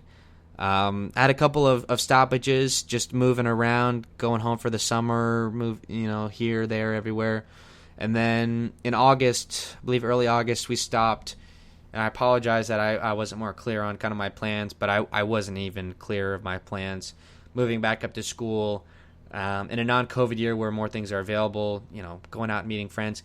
It's not necessarily conducive to a good social life and a good academic career doing this every night from 7 to 11, literally every day. So I kind of put that on the back burner, and I was going to come back for the postseason run. My plan was always to come back after Game 4, and I thought that would just be the beginning. Little did I know that was the end. I was expecting a long postseason run. I was hoping this would be the year, as everyone was hoping. And like I said, my plan was to go on Monday, and I hard to explain. Maybe the most physically repulsed I felt watching a game.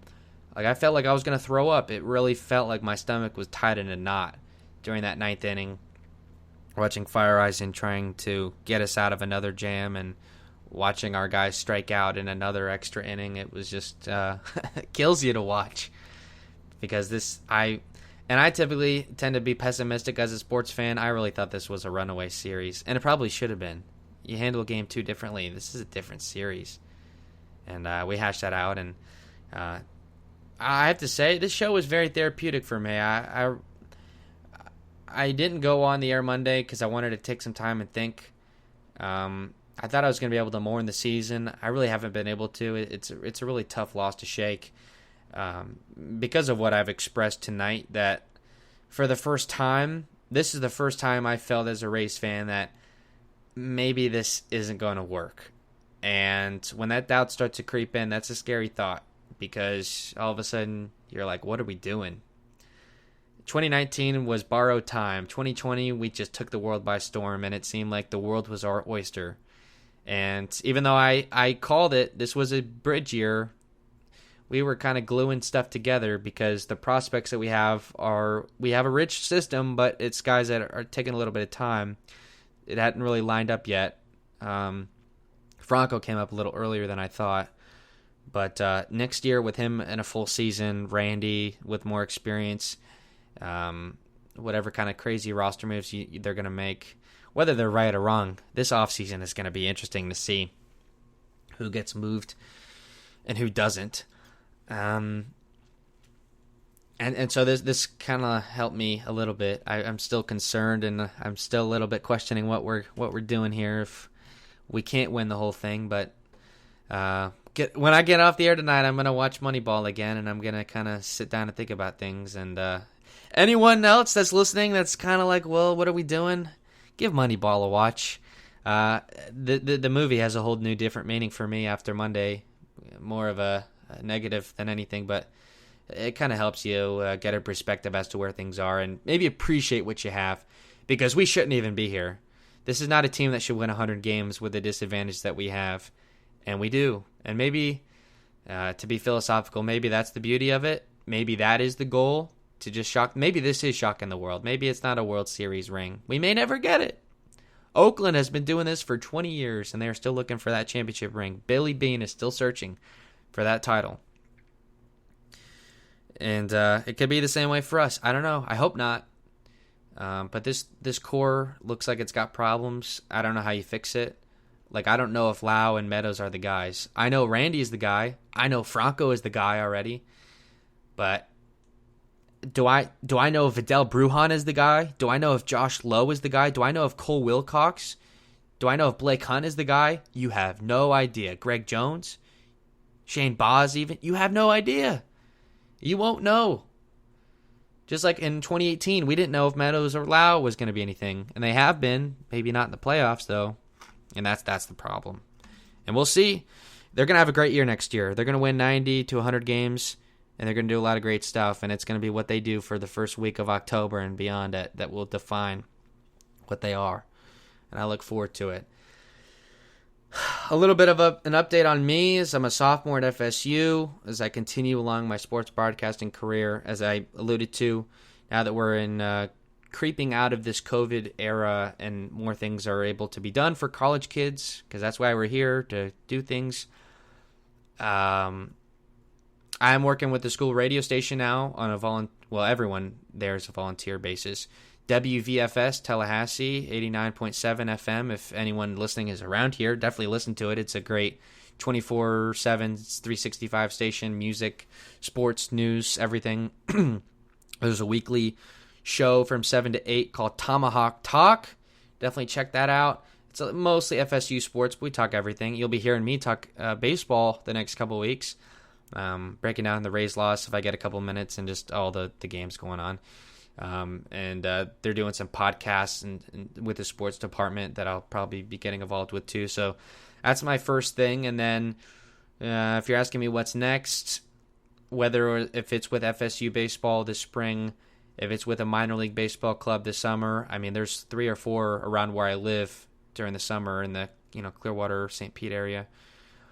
That's the next step for me. I really want to call Major League Baseball games on the radio, play-by-play. That's the goal, and that's how they all start, is in the minor leagues. I'm not going to be calling minor league games until I'm out of school, but if I can at least maybe work for the guy that's calling the games, that's the goal. And I won't be watching Rays games if I'm working with a club, because I'll be at Spectrum Field or wherever the games are being played.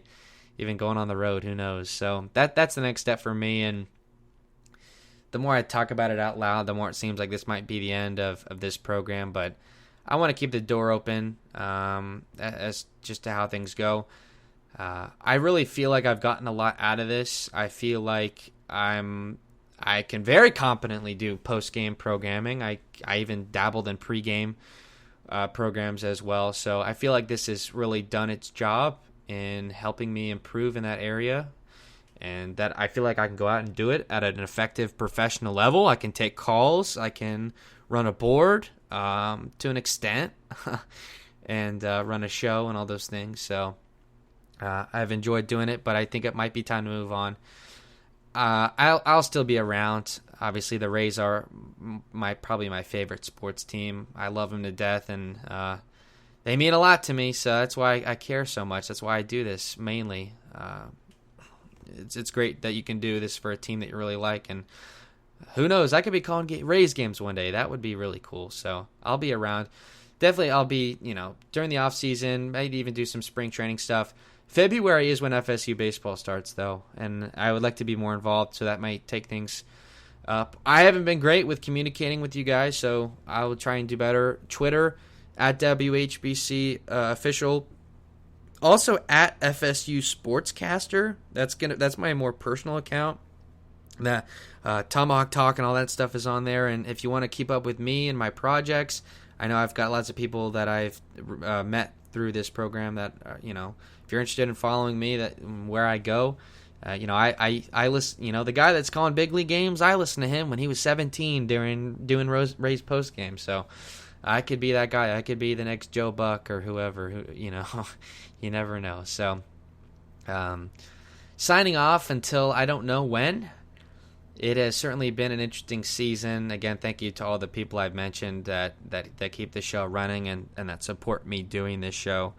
It really does mean a lot, and to everyone, as always, who listens. It always amazes me. I can do 2.5 hours relatively straight from the heart. I mean, obviously preparation goes into it, but once the mic turns on, things get easy. So I like that that's the case. So I don't ramble on too much longer. It feels weird because I may not be doing this for a while. I'm procrastinating. I'm avoiding pushing that stop button because you never know when that start button comes back on. But for everyone, for all the listeners, for all the callers, for all the support, for the Rays fans, the Discord server, Dirty D, Rye Whiskey, whatever your username is on whatever platform, for helping me out, and all the people that have given this show a platform. It's a tough season. Try and put it into perspective. Hopefully this is just the beginning, but you never know. And I guess in some ways, that's the beauty of the game. So I didn't even hit the show close. So don't know when we're going to be on next, but definitely follow us on Twitter, at WHBC Official, at FSU Sportscaster. Definitely listen to Tomahawk Talk, WVFS. Interesting to see what the Rays do, as we said. Who stays, who goes, who gets traded, who gets brought in. We need starting pitching. Maybe you need an extra bat or two. It'll be interesting to see, and getting a break from baseball might be a good thing too. Lightning just started. Bucks are in the throes. If you're a Tampa Bay sports fan, there are good things going on. Keep your head up. Good things to come. Until next time, signing off.